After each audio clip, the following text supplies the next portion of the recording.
যখন মুসলমান গোটা বিশ্ব দখল করল, এমন সময় কাফেররা মুসলমানদেরকে নাস্তেনাবুদ করার জন্য 6টা প্রশ্ন করেছিল।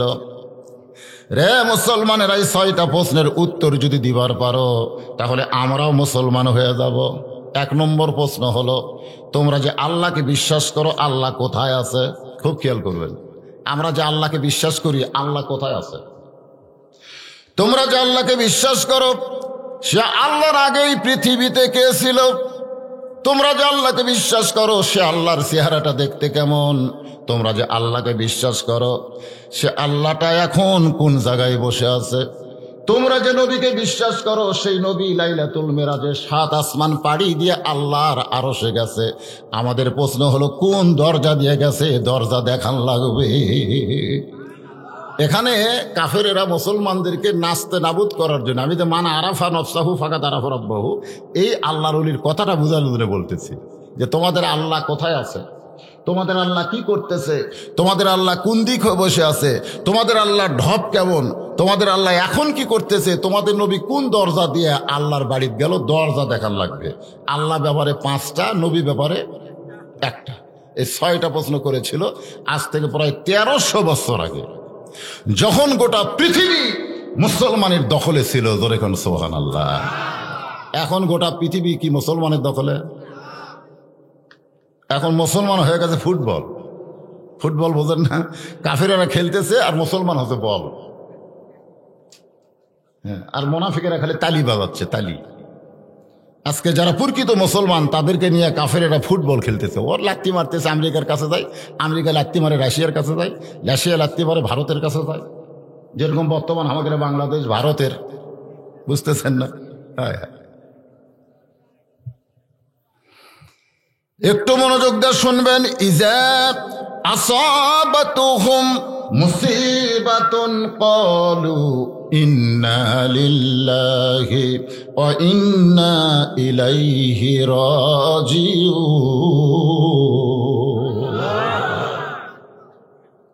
আল্লাহ ডাকতে বলে, জিবরাইল, আমার বান্দারে জানো ঠিকই, কিন্তু চিনো না। এত বড় জান্নাত আমার বান্দারা কেমনে দেখবে? যদি জানবার চাও তাহলে আগামী জুমার দিনে, আগামী কি দিনে? জুমার দিনে মুয়াজ্জিন যখন আজান দিবে, ওই আজান দেওয়ার সঙ্গে সঙ্গে যেই মুসল্লি মসজিদের মধ্যে পা দিবে, তাকে জিজ্ঞাসা করলেই তুমি জানতে পারবে এত বড় জান্নাত আমার বান্দারা কেমনে দেখবে। কোন বান্দা? যে আজান দিলে মসজিদে যায়। এখন আপনারা বলেন তো, যে বান্দার জন্য আল্লাহ জান্নাত বানাছে, এরা কোন বান্দা? আল্লাহ রাসূল বললেন, বাইনাল আবদি অল কুফরি তরকুস সালাত। সবাই বান্দা নয়। যারা আল্লাহর নামাজ পড়বে তারা হলো বান্দা, আর যারা নামাজ পড়বে না তারা হলো কাফের। এখন বলেন, জান্নাত কার জন্যে? নামাজের জন্যে না বেনামাজির জন্যে? এখন যদি বেনামাজি কয় আমি জান্নাত চাই, আছে না নাই? এরকম আছে না নাই? আজকের মাহফিল কিসের জন্যে? মসজিদের জন্যে, মসজিদের উন্নয়ন। হুজুর মসজিদ দোতলা করা লাগবে, মুসল্লি হাঁটে না। তা আমি বললাম, ফজরের খবর কি? কয় 1 কাতার। জোহরের খবর কি? কয় 1 কাতারে হয় না। আসরের খবর কি? কয় 3 পা কাতার। মাগরিবের খবর কি? কয় 1.5 কাতার। এশার খবর কি? কয় 1/2 কাতার। তো তাহলে মসজিদের ভিতরে কয় কাতার? কয় 9 কাতার। তো মসজিদের ভিতরে 9 কাতার, 1.5 কাতারে হয় না, তাহলে দোতলা করা লাগবে কেন? তখন বলতেছে একজন, ও যে হুজুর, জুমার দিনে সবার শেষে আসা আগে যায়, ওই শালাকের জন্য দোতলা। রাগ করছে খুব, যে জুমার দিনে সবার শেষে আসা আগে যায়, ওই শালাকের জন্য দোতলা করা লাগতেছে। মসজিদের উন্নয়ন বলতে কি বুঝতেছেন আপনারা? টাকা টোকা দিয়ে মসজিদ খালি সাইজ করো নাকি? আগামী জুমার দিনে আজান দেওয়ার সঙ্গে সঙ্গে যেই মুসল্লি মসজিদের মধ্যে পা দিবে, তাকে জিজ্ঞাসা করলেই তুমি জানতে পারবে, জিবরাইল, এত বড় জান্নাত আমার বান্দারা কেমনে দেখবে। এ কথার দ্বারা আল্লাহ বান্দার দাম বাড়াছে না কমাছে? এই বান্দা কিন্তু মাটি থেকে তৈরি করা হয়েছে। এই বান্দাকে আল্লাহ মাটি দিয়ে তৈরি করেছেন। এই বান্দার প্রথম মানুষ যিনি আমাদের আদি বাবা, তার নাম কি? জরেকার নাম কি? একটা গান শোনেন, মাটির আদমকে আল্লাহ তৈরি করিয়া ঘোষণা করিলেন আল্লাহ শ্রেষ্ঠ বলিয়া, তাই নূরের ফেরেশতা করে আদমকে সেজদা, সবার চেয়ে দিলেন মাটির মানুষকে সম্মান। আপনারা বলেন তো, কে সেজদা করেনি? শয়তান। আসলে আগে কি শয়তান ছিল? শয়তান ছিল না। এটাই বোঝানোর জন্য মান আরাফা নফসাহু ফাকাদ আরাফা রব্বাহু। আপনারা বলেন তো, সেজদা করার আগে কেউ শয়তান ছিল না? সেজদা না করাই তো ইবলিস হয়ে গেল নাকি? কোন তাহলে ইবলিসকে কে নিষেধ করলো যে আদমকে সেজদা করিস না? তাহলে বোঝা গেল সেজদা করার আগেও শয়তান ছিল। তাছাড়া কে করলো? তাহলে সবচাইতে বড় শয়তানের নাম কি? ইবলিস না অহংকার? এ কথা কয় না কেন? আজকে এই জিনিসটা জেনে যান, সবচাইতে বড় শয়তানের নাম হলো অহংকার। যারা কোনো মতে ক্ষমতায় বসে কয় আমাকে নামাই কে, এরাই হলো বড় শয়তান। জোরে কোন কথা ঠিক? শয়তানক চেনেন না? সূরা নাসের মধ্যে আল্লাহ কি বলেছেন? খালি জিনকে তোমরা শয়তান বলে দোষ দিও না, মিনাল জিন্নাতি ওয়ান নাস, মানুষের মধ্যে হচ্ছে বড় শয়তান। সে শয়তান চিনেন আপনারা? আল্লাহ বলেন ইন্না শয়তানা লাকুম আদুওয়ান ফাত্তাখিযুহু আদুওয়ান ওয়া লাকাদ আদাল্লা মিনকুম জিবিল্লান কাসীরান আফালাম তাআকিলু।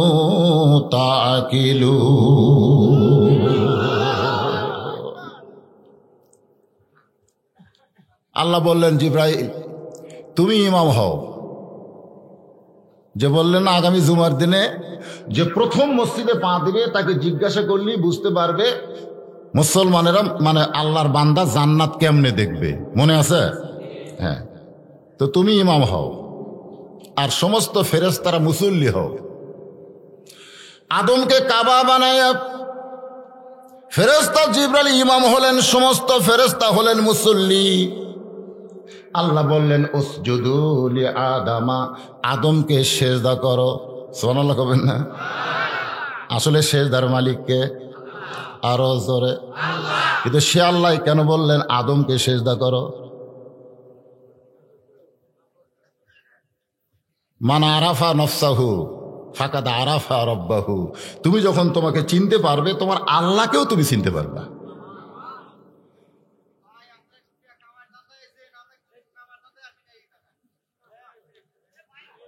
একটু মনোযোগ দিয়ে শুনবেন,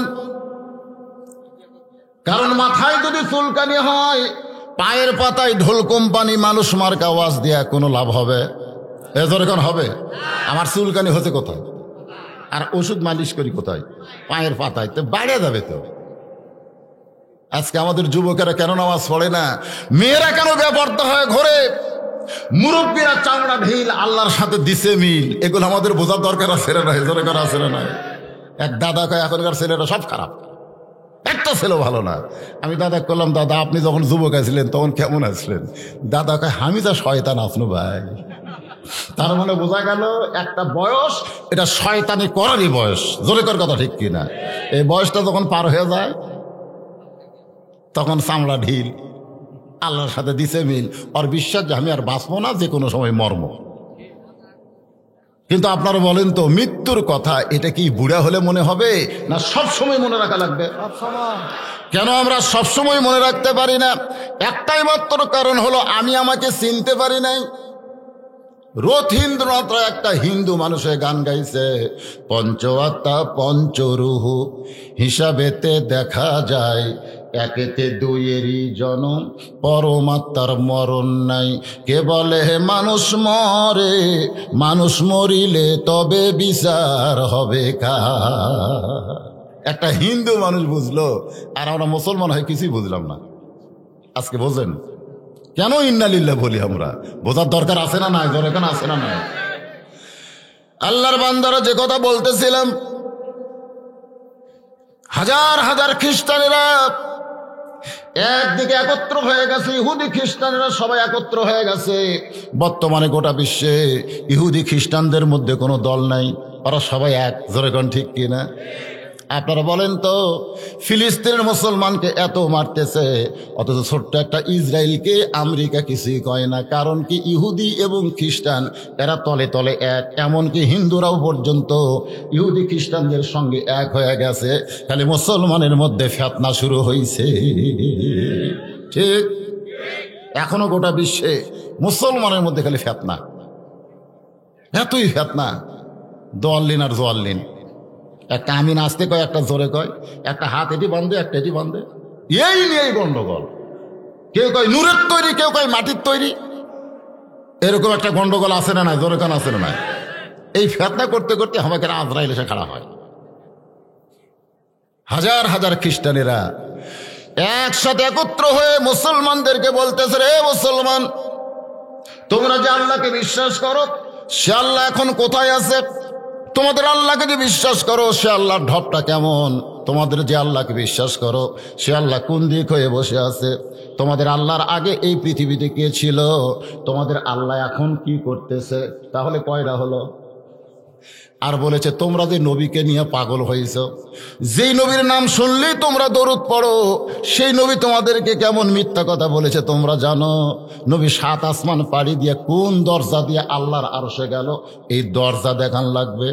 এই 6টা প্রশ্নের সামনে সমস্ত মুসলমান কুপকাত হয়ে গেল যে আমরা আল্লাহকে বিশ্বাস করি, আল্লাহ দেখতে কেমন এটা কোনোদিন তো আমরা বলতে পারি না। কারণ আল্লাযীনা ইউমিনুনা বিল গায়ব, আমরা না দেখে আল্লাহকে বিশ্বাস করেছি। সুবহানাল্লাহ। আমরা কি আল্লাহকে দেখছি নাকি? অথচ আল্লাহ বলতেছেন, আনতা আবুদুল্লাহ কান্নাকা তারাহু, তোমরা যখন আমার ইবাদতের মধ্যে বান্দা হয়ে যাবে, তখনই তোমরা আল্লাহকে দেখতে পাবে। এখন আমরা আল্লাহ দেখতে পাই না, কিন্তু আল্লাহ রাসূল বলতেছেন, ইবাদতের মধ্যে যখন বান্দা হয়ে ঢুকবে, তখন আল্লাহকে তোমরা দেখতে পাবে। আমরা তো পাই না। কারণ কি? আপনার জীবন আছে না নাই? যেরকম আছে না নাই? দেখছেন কোনোদিন? দেখছেন? আপনি বলেন তো, যে আপনার জীবনকে আপনি যেরকম বিশ্বাস করেন, আমার আল্লাহকে কি সেরকম বিশ্বাস করেন? করেন না। আপনি জীবনকে যে ভালোবাসেন, আল্লাহকে কি ততটুকু ভালোবাসেন? যে জীবনও তো আপনি দেখেন নাই, তো সেই জীবনকে এত ভালোবাসেন না দেখে আল্লাহর জন্যে, আমরা সে জীবন দিতে চাই না কেন? আল্লাহ বলেছেন, আমাকে না দেখে আমার জন্য যারা জীবন দিবে, ওয়ালা তাকুলু লিমান ইউকতালু ফি সাবিলিল্লাহি আমওয়াতুন বাল আহইয়াউ ওয়ালাকিন লা তাশউরুন। আমি আল্লাহ বলতেছি, তাদের জীবন থেকে মৃত্যু শব্দটা আমি উঠাইয়া দেব। তাদের জীবনে কোনোদিন মৃত্যুই নাই, বরং আমি আল্লাহ বলেছি তারা সব সময় জীবিত। জোরে কান সুবহানাল্লাহ। আসেন একটু মনোযোগ দিয়ে শোনেন। পৃথিবীর সমস্ত মুসলমানেরা এই 6টা প্রশ্নের কাছে যখন কুপকাত, সমস্ত মুসলমান চিন্তায় পড়ে গেল। কারণ খ্রিস্টান ইহুদিরা শর্ত দিছে, উত্তর দিবার পারলে আমরা সবাই মুসলমান হয়ে যাব, আর উত্তর দিবার যদি না পারো, তাহলে মিডিয়ার মাধ্যমে প্রচার করব ইসলাম হলো একটা ভুয়া ধর্ম। খালি নাউযুবিল্লাহ করলে হবে না তো। বর্তমান আমাকে ইসলামের যে সাইজ, হিন্দুরা পর্যন্ত আমাকে ঘৃণা করে, জানেন? আমার এলাকার এক লোক গরু বিক্রি করবো যায়, দুধের গরু বেচা হয় না, ধাপের অর্ডার দিয়ে যায়, বেচা হয় না। তো একজন কাছে, তুই যদি হিন্দু সাজে গরু আনিস তাহলে বেচা করবি, হিন্দু সাজা লাগবে। এই মুসলমান সাজা তুই গরু বেচে পারবো না, তোকে সব অবিশ্বাস করে। পরে ওই কি করছে, ধুতি পরে, বুঝছেন, একটা গেঞ্জি গাওয়ার দিয়ে, কপালত একটা তিলক দিয়ে ওই দুধের গরু নিয়ে গেছে। সবাই বলতেছে হিন্দু বারে মিথ্যা কবে না, হিন্দু মানুষ মিথ্যা কয় না রে। গরু বিক্রি হয়ে গেছে। মুসলমান সাজা 5 হাত কেউ নেয় না, আর হিন্দু সাজিছে 1 হাঁটি বেচা শেষ। হাসতেছে।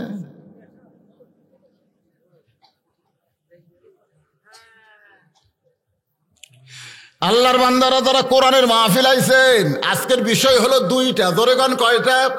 একটা হলো কোরআন আর একটা হলো আল্লাহওয়ালাদের কথা। কোরআন হলো ইন্না লিল্লাহি ওয়া ইন্না ইলাইহি রাজিউন, আর আল্লাহওয়ালাদের কথা হলো মান আরাফা নফসাহু ফাকাদ আরাফা রাব্বাহু। যতক্ষণ তুমি তোমাকে চিনবার না পারবে ততক্ষণ পর্যন্ত তোমার আল্লাহকে তুমি চিনবার পারবে। আর আল্লাহকে যদি না চিনি, যত সেজদা দেন একটা সেজদাও আল্লাহর দরবারে কবুল হবে না। আল্লাহ বলেছেন, ইয়া আইয়ুহাল্লাযীনা আমানুর রুকউ ওয়াসজুদু ওয়া'বুদু রাব্বাকুম ওয়া আফআলুল খায়রা লাআল্লাকুম তুফলিহুন। সুবহানাল্লাহ। আসেন আর ভূমিকা লম্বা না করে এখন এতক্ষণ পর্যন্ত যে কথাগুলো বললাম এগুলো আপনাকে বুঝাই দেই, কিন্তু বোঝানোর দরকার আছে না নাই? আছে। এখন প্রথম যে কথাটা বলেছি সেটা কি? প্রথম যে কথাটা হলো আগামী জুমার দিনে ফজরের নামাজ জুমার নামাজের সময় যে মুসল্লি সর্বপ্রথম আসবে তাকে পরীক্ষা করলেই জানতে পারবে এত বড় জান্নাত আল্লাহর বান্দারা কেমনে দেখবে। আজান দিয়েছেন হযরত বেলাল, পৃথিবীর শ্রেষ্ঠ মুয়াজ্জিন। দুনিয়ার যত মুয়াজ্জিন আজান দেয় এই আজান কিন্তু মানুষের কানে যায়, আবার অনেকে শুনবারও পায় না। আর হযরত বেলাল যখন আজান দেয় ওই আজান আল্লাহর আরশ পর্যন্ত পৌঁছে যায়। আরে আপনারা এখন বলেন তো যে হযরত বেলালের আজানের মধ্যে এমন কি গুরুত্ব, যে গুরুত্বর কারণে আল্লাহর আরশ পর্যন্ত পৌঁছে যায়? কারণ সর্বপ্রথম হযরত বেলাল ঈমান গ্রহণ করার কারণে আল্লাহ তাআলা বেলালের জন্য একটা কোরআনের আয়াত নাজিল করেছেন। খুব খেয়াল করবেন, হযরত বেলালের জন্য আল্লাহ কোরআনের আয়াত নাজিল করেছেন। এর আগে আবু বকর ঈমান গ্রহণ করেছে, আল্লাহ কোরআনের আয়াত নাজিল করে নাই। খাদিজাতুল কুবরা ঈমান গ্রহণ করেছে, আল্লাহ কোরআনের আয়াত নাজিল করে নাই। হযরত আলী ঈমান গ্রহণ করেছে, আল্লাহ কোরআনের আয়াত নাজিল করে নাই। আব্দুর রহমান ইবনে আওফ ঈমান গ্রহণ করেছে, আল্লাহ কোরআনের আয়াত নাজিল করে নাই। কিন্তু বেলাল যখন ঈমান গ্রহণ করলো আল্লাহ সঙ্গে সঙ্গে আয়াত নাজিল করে বললেন, ইন্নাল্লাযীনা ক্বালু রাব্বুনাল্লাহু সুম্মা ইসতাকামু তাতানাজ্জালু আলাইহিমুল মালাইকা আল্লা তাখাফু ওয়া লা তাহজানু ওয়া আবশিরু বিল জান্নাতিল্লাতী কুনতুম তুআদুন। আপনার বলেন তো এর মধ্যে কারণ কি? আবু বকর রাদিয়াল্লাহু ঈমান গ্রহণ করেছে, আবু বকর রাদিয়াল্লাহু স্বাধীন ছিল। জোরে কোন কি ছিল? স্বাধীন। বোঝেন আপনারা? খাদিজাতুল কুবরা স্বাধীন ছিল, ওসমান গনি স্বাধীন ছিল, হযরত আলী স্বাধীন ছিল, কিন্তু হযরত বেলাল ছিল গোলাম। এই গোলাম থাকার কারণে আল্লাহ আয়াত নাজিল করছে, বেলাল খালি ঈমান গ্রহণ করলে হবে না, ঈমান গ্রহণ করার পরে নানা রকম নির্যাতন আসবে, নিষ্পেষণ আসবে, এরপরে ঈমানের উপরে ইস্তেকাম থাকতে হবে, অটল থাকতে হবে। আপনার বলেন তো হযরত বেলাল অটল ছিলেন না? কি করছে তার জীবনে পড়ে দেখেন, শুধুমাত্র তার কোনো দোষ নাই, কিন্তু একটাই দোষ, ঈমান গ্রহণ করছে। এই ঈমান গ্রহণ করার অপরাধে সারাদিন বেলালকে মারছে, সারা রাত বুকে পাথর চাপা দিয়ে রাখছে। আবার সকাল বেলাও যখন দেখে বেলালের পাথর নিঃশ্বাসের সঙ্গে উঠতেছে আর ডাবতেছে, আবু জেহেল দৌড়ে এসে বেলালের মুখের কাছে কানটা লাগায় শোনে, তখনও বেলাল আল্লাহর জিকির করতেছে। আবু জেহেল চিল্লায় বলে, যে পাথর আমরা 20-25 জন ধরে বেলালের বুকের উপরে চাপা দিলাম, আর সেই পাথর নিঃশ্বাসের সঙ্গে উঠতেছে আর ডাবতেছে, আমার মনে হয় ঈমানের পাওয়ার অনেক বেশি। এ কথা আবু জেহেল বলেছে। সুবহানাল্লাহ। এখন আপনার বলেন তো, একটা কাফের বলতেছে আমার বিশ্বাস ঈমানের পাওয়ার অনেক বেশি, তারপরও আবু জেহেল ঈমান গ্রহণ করেনি কেন? হ্যাঁ, আজকে আমাদের বাংলাদেশেও অনেকে ঈমান গ্রহণ করে নাই। একটাই কারণ, তাদের ভিতরে ক্ষমতার লোভ। জোরে খান, কিসের লোভ? অথচ আল্লাহ বলেছেন তো ইজ্জুমান তাশা, পড়েন তো ইজ্জুমান তাশা ওয়া তুযিল্লু মান তাশা বিয়াদিকাল খায়র ইন্নাকা আলা কুল্লি শাইইন কাদির। বেলালের জিহ্বার মধ্যে পেরেক মারা হলো যেন আল্লাহর জিকির বন্ধ হয়ে যায়। জিহ্বার মধ্যে পেরেক মারার পরও বেলালের জিহ্বার আগা আল্লাহ আল্লাহ আহাদ আহাদ জিকির করতেছে। হাজার হাজার মানুষ বেলালের মরার দৃশ্য দেখতেছে। এখানে সবাই তালি বাজায়। বেলালের এমন কষ্টে কথা বলার কোনো মানুষ নাই। এমন সময় বেলালের ভাই সুবহানাল্লাহ কোন, হয়তো বলবেন হুজুর বেলালের ভাই কেমনে? রাসূল বলেছেন কুল্লু মুসলিমুন ইখওয়া, প্রত্যেকটা মুসলমান ভাই ভাই। বেলালের সবচাইতে আপন ভাই নাম হলো আবু বকর। 1000 টাকার বিনিময়ে সোনার টাকা দিয়া বেলালকে মুক্ত করে যখন নবীর দরবারে হাজির করেছে, আল্লাহর নবী বেলালের কপালে চুমা দিয়ে বলে, বেলাল তোমার জন্য আল্লাহ কোরআনের আয়াত নাজিল করেছে। ও বেলাল, আমি রাসূল বলতেছি তোমার কোনো ভয় নাই, তোমার কোনো চিন্তা নাই। ও আবশিরু বিল জান্নাহ, এই দুনিয়া থেকে বিদায় নেওয়ার সঙ্গে সঙ্গে আমার আল্লাহ তাআলা তোমার জন্য 8টা জান্নাতের দরজা খুলে দিবে। সালামুন আলাইকুম তিবতুম ফাদখুলুহা খালিদিন। বেলাল চোখের পানি বের করে কাঁদতেছে। রাসূল বলে, বেলাল বেহেশতের সুসংবাদ দিলাম, এরপরও কান্দো কেন? বেলাল বলে, রাসূল আল্লাহ, আল্লাহর জিকিরের মধ্যে এত মজা, আমার জান্নাতের কোনো দরকার নাই। সুবহানাল্লাহ কোন। ওরা যখন আমাকে মারছে, বুকে পাথর চাপা দিয়ে রাখছে, তখন আমি আল্লাহর জিকির করে এমন মজা পাইছি, যেই মজা কলিজায়, ওই মজা আল্লাহর জান্নাতের ভিতরে নাই। আজকে আমাদের বাংলাদেশে অনেক জাকের দেখবেন জিকির করতে করতে পাগল হয়ে যায়, যায় কি যায় না? আমরা অনেক সময় বলি লোকটা পাগল হয়ে গেছে। আসলে কি পাগল? আসলে আল্লাহর জিকিরের মধ্যে মজা পাইছে। বেলাল বলে, রাসূলুল্লাহ মরে গেলে জান্নাত পাবো, কিন্তু এত কষ্ট স্বীকার করার পরে এই দুনিয়া থেকে আমার কোনো পুরস্কার নাই। কারণ বেলাল যখন মোনাজাত করে, সে মোনাজাতের মধ্যে বেলাল বলে, রব্বানা আতিনা ফিদ দুনিয়া হাসানাতাও ওয়া ফিল আখিরাতি হাসানা। আগে দুনিয়া যদি সুন্দর না হয়, তার আখিরাত কোনোদিনও সুন্দর হবে?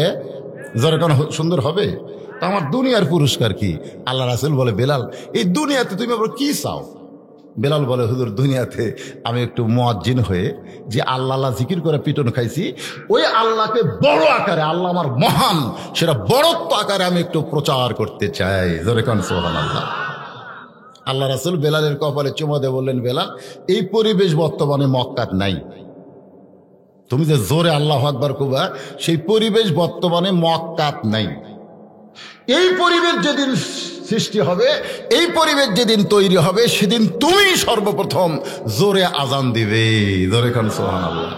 আপনারা বলেন তো, বর্তমানে আমাদের বাংলাদেশে এই পরিবেশ আছে? কি মনে হয়? না, মুয়াজ্জিন যদি ভিন্ন ভিন্ন আজান দেয়, আপনাদের এলাকার যত গ্রাম আছে প্রত্যেক গ্রামে মুয়াজ্জিন যদি মাইকে আজান দেয়, কেউ আপত্তি করবে না। কিন্তু সব মুয়াজ্জিন যদি সলঙ্গা থানার কাছে এক হয়ে আজান দেয়, সমস্ত মুয়াজ্জিন যত মুয়াজ্জিন আছে সব মুয়াজ্জিন সলঙ্গা থানার কাছে যায় বলতেছে আল্লাহু আকবার, এই কথা যদি বলে, আপনারা বলেন তো পুলিশ কি ভিতরে থাকবে না বাইরে আসবে? বাইরে এসে বলবে, তোরা একত্র হলি কেন? ভিন্ন ভিন্ন আজান দে, আমাদের কোনো আপত্তি নেই, কিন্তু একত্র হলি করোনা ধরবি। আপনারা তো যেভাবে বসে আছেন, কি আপনারা তো যেভাবে বসে আছেন, করোনা ধরবে? আল্লাহ যদি না ধরায় করোনার কোনো ক্ষমতা আছে? এটাই তো আল্লাহ বললেন মানিল্লাহ। তুমি কোন আল্লাহ? করোনার কোনো শক্তি নাই, সমস্ত শক্তিকার আল্লাযী খলাকাল মাউতা ওয়াল হায়াতা, মৃত্যু এবং হায়াতকে সৃষ্টি করেছেন কে? আল্লাহ যদি বাঁচায়, করোনা কোনোদিন মারতে পারে না। আর আল্লাহ যদি মারে, দুনিয়ার কেউ আপনাকে বাঁচাতে পারবে? এরই নাম হলো ঈমান। হাজার হাজার মুসলমান আলেমেরা বেকায়দায় পড়ে গেছে। এমন সময় 13 বছর 6 মাস বয়সের একটা কিশোর ছেলে, নাম হলো নোমান ইবনে সাবেত। হাজার হাজার আলেমেরা বেকায়দা। এমন সময় 13 বছর 6 মাস বয়সের একটা কিশোর ছেলে, নাম কি, নোমার ইবনে সাবেত, ওই খ্রিস্টান ইহুদির এলাকায় ঢুকছে।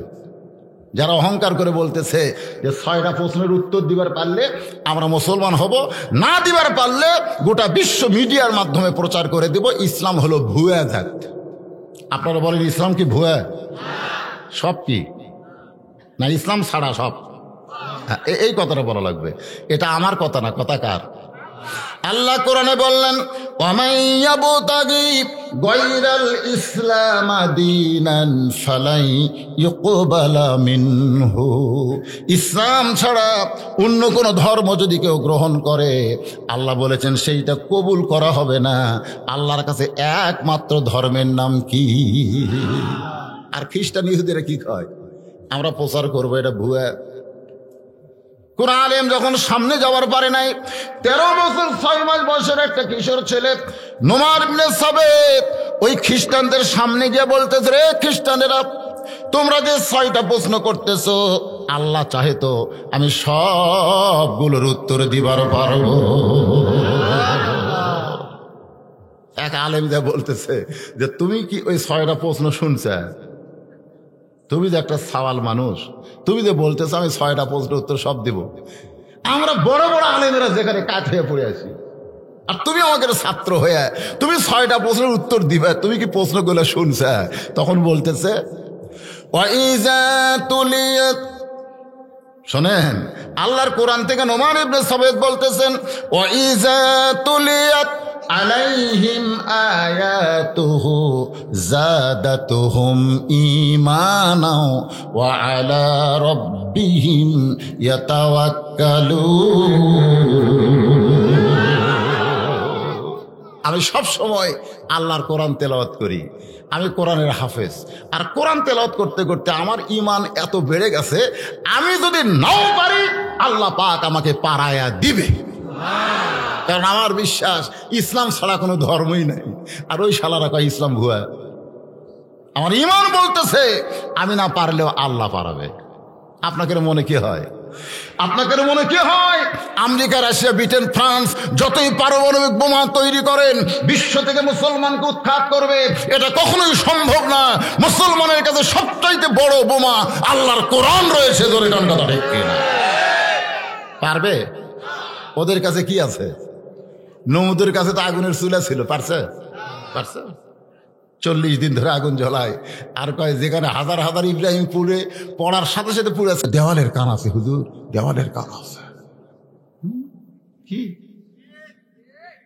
একটা হক কথা পর্যন্ত আমরা জোরে বলি না, ভয় করতেছি। কার ভয়? পুলিশ ধরার ভয়? এই মুসলমান, পুলিশ ধরার ভয় করবেন কেন? ইমাম থাকলে আজরাইল ধরার চিন্তা করবেন। জোরে কোন কথা ঠিক কিনা? খালি একটাই ভয়, না জানি কি হয়। চিনেননি তো, আপনাকে আপনি চিনেননি তো, এই জন্য বাতিলের সঙ্গে আপোষ করে বসে আছেন। থাকে যে কোনো সময় আজরাইল আসবে, তখন কিভাবে ধরা দেওয়া লাগে আর কিভাবে ধরে তখন বুঝবেন। ধরা 2 রকম, চোরক ধরা আর শ্বশুর জামাইয়ের হাত ধরা। দুটো কি এক ধরা? 10 দিন হলে চোরক খুঁজতে পুলিশ পায় না, হঠাৎ পাশে সেই ধরা ধরতে পারে। প্রতিদিন বাজারে জামাই আসে, শ্বশুরের বাড়ি যায় না, শ্বশুরও জামাই দেখে ধরছে, সেই ধরা। শ্বশুর ধরে বলতে চায় আমার বাড়ির জামাই লাগবে, যদি না যাও চা খাবা না কি খাবা সেরকম, এমন ধরা ধরছে। আর পুলিশ তো শয়তা তো খুঁজে খুঁজে পাই না। আজকে আমাদের মুসলমানদেরকে আজরাইল ধরবে 2 রকম, যারা প্রকৃত বান্দা তাদের ধরবে জামাই ধরা। ধরে কোন কি ধরা? আর যারা মুসলমান সাজা বসে আছে এরকম হলো চোর ধরা।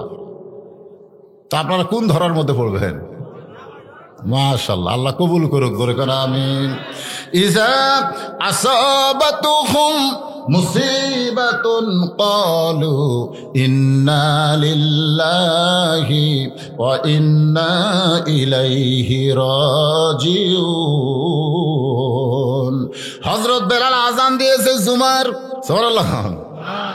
ফেরেশতা জিবরাইল তাহিয়াতুল কলবি সাহাবীর চেহারায় মসজিদের ভিতরে অপেক্ষা করতেছে। কারণ সর্বপ্রথম যেই বান্দা ঢুকবে তাকে জিজ্ঞাসা করলেই বলতে পারবে এত বড় জান্নাত আল্লাহর বান্দারা কেমনে দেখবে। বেলাল আযান দেওয়ার পরে ফেরেশতা জিবরাইল একটা সাহাবী, নাম কি? দাহিয়াতুল কালবি। সাহাবীর চেহারায় চুপটি করে দাঁড়িয়ে আছে। সর্বপ্রথম যেই মুসল্লি মসজিদের মধ্যে ঢুকতেছে তার নাম হলো আবু বকর সিদ্দিক। সুবহানাল্লাহ বলেন না? কেমন কেমন ছাত্র? আল্লাহ নবী বলেছেন, ইন্নী বুইসতু মুআল্লিমান, আল্লাহ আমাকে শিক্ষক করে দুনিয়াতে পাঠাইছেন, লিউতাম্মিমা মাকারিমাল আখলাক। আর আমার ছাত্র যারা হবে তারা সার্টিফিকেট চরিত্রে গোল্ডেন A+ পাবে। দাহিয়াতুল কালবি সাহাবীর চেহারায় সালাম দিয়ে বলে, আবু বকর ভাই, আপনি কি বলতে পারবেন এই মুহূর্তে জিবরাইল কোন জায়গায়? দাহিয়াতুল কালবি সাহাবীর চেহারায় ফেরেশতা জিবরাইল সালাম দিয়ে বলে, আবু বকর ভাই, আপনি কি বলতে পারবেন এই মুহূর্তে জিবরাইল কোন জায়গায়? আবু বকর কান্দে আর বলে, রে দাহিয়াতুল কালবি, আমি মসজিদের মধ্যে কোনোদিন জিবরাইল খুঁজতে আসি না, আমি মসজিদের মধ্যে আমার আল্লাহকে পেয়ে যাই। আমি কোনোদিন ফেরেশতা খোঁজার জন্য আসি না। তো মান আরাফা নফসাহু ফাকাদ আরাফা রাব্বাহু, আমি আল্লাহর বান্দা, আমি ফেরেশতা খুঁজি না। কেন খুঁজি না? কারণ আমার বাবা। সুবহানাল্লাহ কন না কে? ফেরেশতা জিবরাইল ইমাম হইয়া সমস্ত ফেরেশতাকে মুসল্লি কইরা আল্লাহ বললেন, উসজুদু লি আদম। আপনাদের মনে আছে না? ভুলে গেছেন? আপনারা কখনো মনে করবেন না হুজুরের থেকে এটি যাচ্ছে মনে হয় লাইন ছাড়া, তা না। আমার ওয়াজের মধ্যে লাইন আছে না? নাই। হ্যাঁ, আল্লাহ বললেন উসজুদু লি আদম। জিবরাইল ফেরেশতাদের নিয়ে সেজদা দিলেন, সেজদা থেকে মাথা তুলে আবার সেজদা দিলেন। আল্লাহ বললেন, জিবরাইল, আল্লাহ ফেরেশতাদের বললেন, এই ফেরেশতা, আমি কয় সেজদা দিবার কইছি? আমি বলেছি উসজুদু লি আদম, আদমকে সেজদা করো। তো একটা সেজদা দিলেই হতো, তোমরা দুই সেজদা দিলে কেন? তো ফেরেশতা বলতেছে, আল্লাহ আমাকে দোষ নেই, আমাকে ইমাম যদি ভুল করে তা আমরা কি করবো? ধরলে ইমামত ধরেন।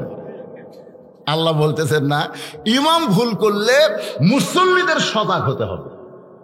ইমাম মানে নেতা, নেতারা অনেক সময় ভুল করতেও পারে, কিন্তু লোকমা দেবে কে? জোরে কোন? অর্ধ পৃথিবীর খলিফা হযরত ওমর লম্বা জুব্বা গায়ে দিয়া খুতবা দিচ্ছেন। এমন সময় এক সাহাবী মাঝখান থেকে বলে, আমির আল মুমিনিন, আপনার খুতবা আমরা শুনবো না, আপনার খুতবা আমরা শুনবো না। ওমর ফারুক বলতেছেন, আমার দোষটা কোন জায়গায়? বলে, আমাদেরকে খাটো পাঞ্জাবি দিয়ে আপনি লম্বা জুব্বা পরে খুতবা দিবেন, যতক্ষণ লম্বা জুব্বার কাহিনী না বলবেন ততক্ষণ আপনার খুতবা আমরা শুনব। আপনারা বলেন তো, বাংলাদেশের প্রধানমন্ত্রী, অর্ধ পৃথিবীর খলিফা, এরকম বাংলাদেশের মতন 128টা দেশের প্রেসিডেন্ট, জোরে কোন সুবহানাল্লাহ, আর সেই প্রধানমন্ত্রী খলিফাকে আটকায় বলতেছে, আপনার খুতবা আমরা শুনবো না, আমাদেরকে খাটো পাঞ্জাবি দিয়ে আপনি লম্বা জুব্বা পরে খুতবা দিচ্ছেন। ওমর ফারুকের চোখ দিয়ে দরদর করে পানি পড়তেছে।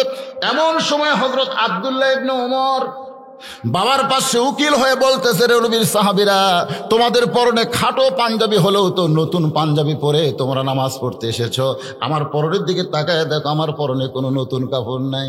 সাহাবীরা বলে, আব্দুল্লাহ, গত পরশুদিন বাইতুল মাল থেকে সবাইকে নতুন কাপড় দিছে, কিন্তু তোমার পরনে পুরানো কেন?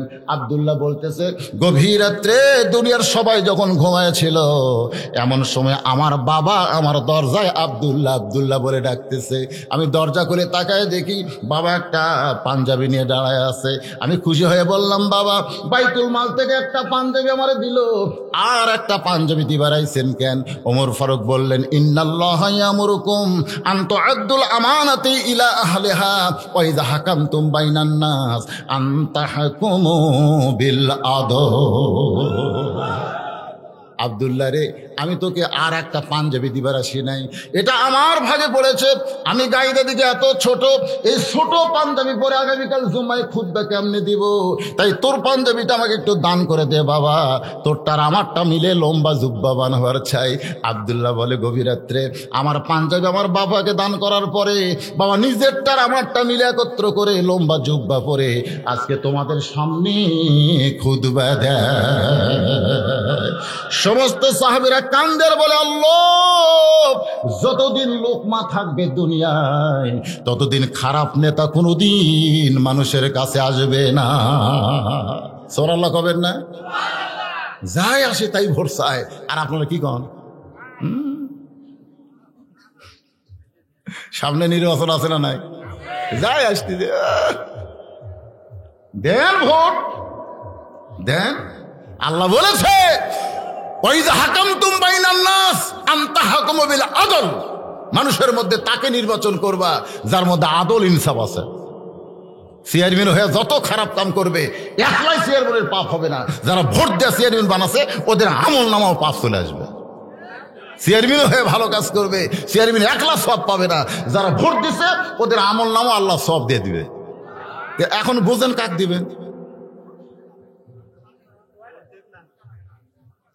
না দেওয়া একটা, না দেওয়া আবার পাপ।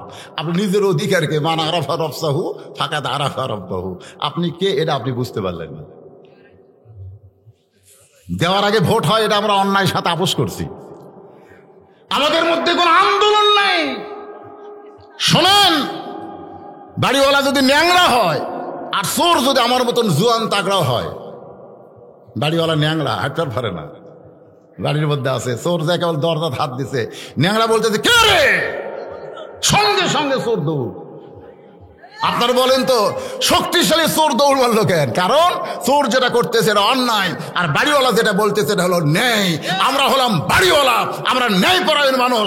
আমরা যতই ভোট চুর করুক আর যাই করুক, কিন্তু আমরা কে রে শব্দটা বলতে পারতেছি না। বলে কথা তাহলে একবার কে রে কয়ে থাকে কষে না কয়ে কয় ভোট চুরি হলো না কয়ে।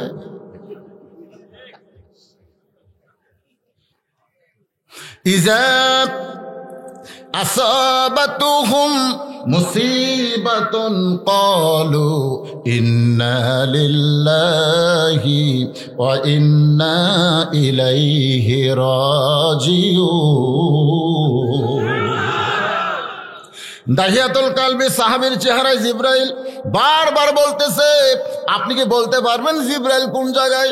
আবু বকর বলে, রে দাহিয়াতুল কালবি, আমি জিবরাইল খোঁজ করতে আসি না, আমি মসজিদে আসি কার খোঁজে? আরো জোরে। আপনারা মসজিদে যান কার খোঁজে? আল্লাহর খোঁজে। কারণ মসজিদ কার ঘর? সুবহানাল্লাহ। জামাই শ্বশুরের বাড়িতে যাচ্ছে, কোথায় যাচ্ছ? শ্বশুরের বাড়িতে। কি পোশাক, কি সুন্দর কাপড়। শ্বশুর জামাইয়ের বাড়িতে যাচ্ছে, কি সুন্দর পোশাক। আর মুসল্লি গামছা কাউদ দিয়ে মসজিদে যাচ্ছে। কেবা কোথায় যাচ্ছেন? ওই মসজিদে। তো তোমার পাঞ্জাবি নাই? তা আছে তো, তো গামছা কাউদ দিয়ে নামাজ হবি না? ফতুয়া দেন গামছা কাউদ দিয়ে নামাজ হবি না? তো গামছা গাওয়াত দিয়ে তুমি তোমার জামাইয়ের বাড়ি যাওয়ার ফেরবা, আমি কি ফকির নাকি? এই বছরই 4টা পাঞ্জাবি বানাছি, জামাইয়ের বাড়িতে গামছা গাওয়াতে যাবো কেন? তোর জামাইয়ের বাড়িতে গেলে জামাই তোকে দেখে, আর আল্লাহর ঘরের মধ্যে ঢুকিস কি করে? আল্লাহ দেখে কি দেখে না? কি মশান দুনিয়ার সমস্ত কাজ কামে তাও তড়পড়ানি নাই। মসজিদে ঢুকলে ঘপা ঘপ মারতেছে। আল্লাহ রাসূল বলেছেন, তুমি যেই নামাজটা পড়বে মনে করবো এটা তোমার জীবনের শেষ নামাজ, আর হয়তো নামাজ পড়ার সুযোগ আল্লাহ তোমাকে দিবার নাও পারে।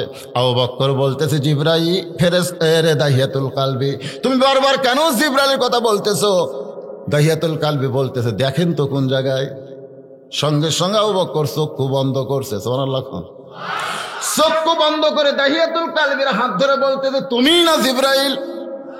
সঙ্গে সঙ্গে জিবরাইল চিৎকার করে বলেন, আমি জিবরাইল। এটা কেমনে বুঝলেন? আবু বকর বলে, রে জিবরাইল, আমি চোখ বন্ধ করে তাহাতে সারা পর্যন্ত খবর নিলাম, তোমার মতো ফেরেশতা জিবরাইলকে খুঁজে পাইলাম না। 7 আসমান পর্যন্ত খবর নিলাম, কিন্তু জিবরাইলকে খুঁজে পাইলাম না। আমি ডানে দেখলাম, বামে দেখলাম, সামনে দেখলাম, পিছনে দেখলাম, কোনো জায়গায় জিবরাইল নাই।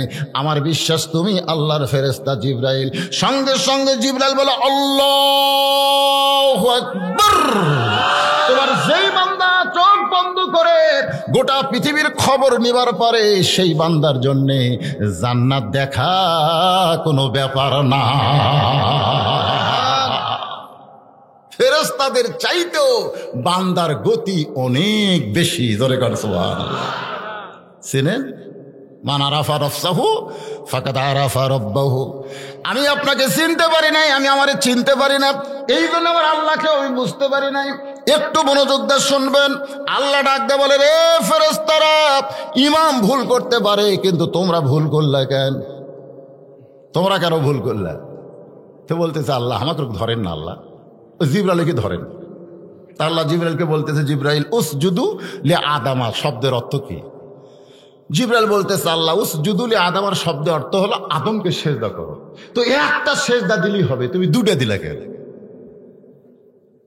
ফেরেশতা জিবরাইল বলতেছে, আল্লাহ আমি দুটা কেন দিছি এটা কেউ না জানলেও আপনি জানেন। জোরে এখন সুবহানাল্লাহ। আপনারা বলেন তো কোন জিনিস আল্লাহ জানে না? সবই জানে। যেটা গোপনে করেন প্রকাশ্যে, আরে কি কথা! এই ইমানটা যদি আমাদের থাকতো যে আমি যাই করি কেউ না জানলে আমার আল্লাহ জানে, খালি এই বিশ্বাসটা যদি আমাদের কলিজায় থাকতো, আমাদের দ্বারা কোনো অন্যায় কাজ হতো। গোপনে করতেছি, কে জান না, গল্প করতেছি, আমি যা গোপনে কাম করছি ভাই কেউ জানে না। দরজা জানলা বন্ধ করে দেবো, ভোর চোর সমানে সিল মারছে। সকালে এসে বলতেছে কেউ দেখেনি, খালি আমি একলা। কি মনে করতেছেন? খালি একটা বিশ্বাস করেন যে কেউ না দেখলেও কে দেখতেছে, কেউ না জানলেও কে জানতেছে। আমার মুখের না, আমার অন্তরের খবর। আল্লাহু আলিমুম বিজাতিস সুদুর। আল্লাহর বান্দা একটু খেয়াল করেন যে আমরা বড় বড় আলেম যেখানে কুফকাত, সেখানে তুমি 6টা প্রশ্নের উত্তর কেমনে দিবে? নুমার ইবনে সাবিত বলতেছে, আমার ঈমান বলতেছে আমি না পারলেও আল্লাহ আমাকে পারাবে। সুবহানাল্লাহ খান। বাজান গো, এই নুমার ইবনে সাবিতটা কে? যিনি মাদ্রাসায় লেখাপড়া করতেন, পায়ের মধ্যে স্যান্ডেল নাই, পায়ের মধ্যে স্যান্ডেল নাই। জোরে কান কি নাই? ওস্তাদ ডাক দে বলে, নোমান রে, মাদ্রাসা ছুটি হলে তুই আমার কামরায় যাবি। মাদ্রাসা ছুটি হলে যখন কামরায় গেছে, ওস্তাদ চৌকির তল থেকে একটা কাপড়ের জুতা বের করে বলে, বাজান এই জুতা আগে আমি পায়ে দিতাম, কিন্তু এখন পুরাতন হয়ে গেছে, আমি আর পায়ে দেই না। এই মরুভূমির বালির মধ্যে খালি পায়ে হেঁটে হেঁটে মাদ্রাসায় আসিস, তোর কষ্ট হয়, এই জুতা জোড়া তোরে দিলাম, তুই জুতা পায়ে দিয়ে আগামীকাল থেকে মাদ্রাসায় চলে আসবি। নোমান ইবনে সাবিত ওস্তাদের জুতা বগলের মধ্যে নিয়ে, বগলের তলে নিয়ে বাড়ির দিকে যায় আর চিন্তা করে, যেই জুতা আমার হুজুর পায়ে দিছে, সেই জুতা আমি যদি পায়ে দিই হুজুরের সামনে বেয়াদবি হয়ে যাবে। হুজুর আমাকে দিছে পরার জন্যে, আমি পরবো তবে পায়ে পরবো না। ওই জুতার কাপড় খুলে আমি টুপি বানায়া মাথায় পরবো।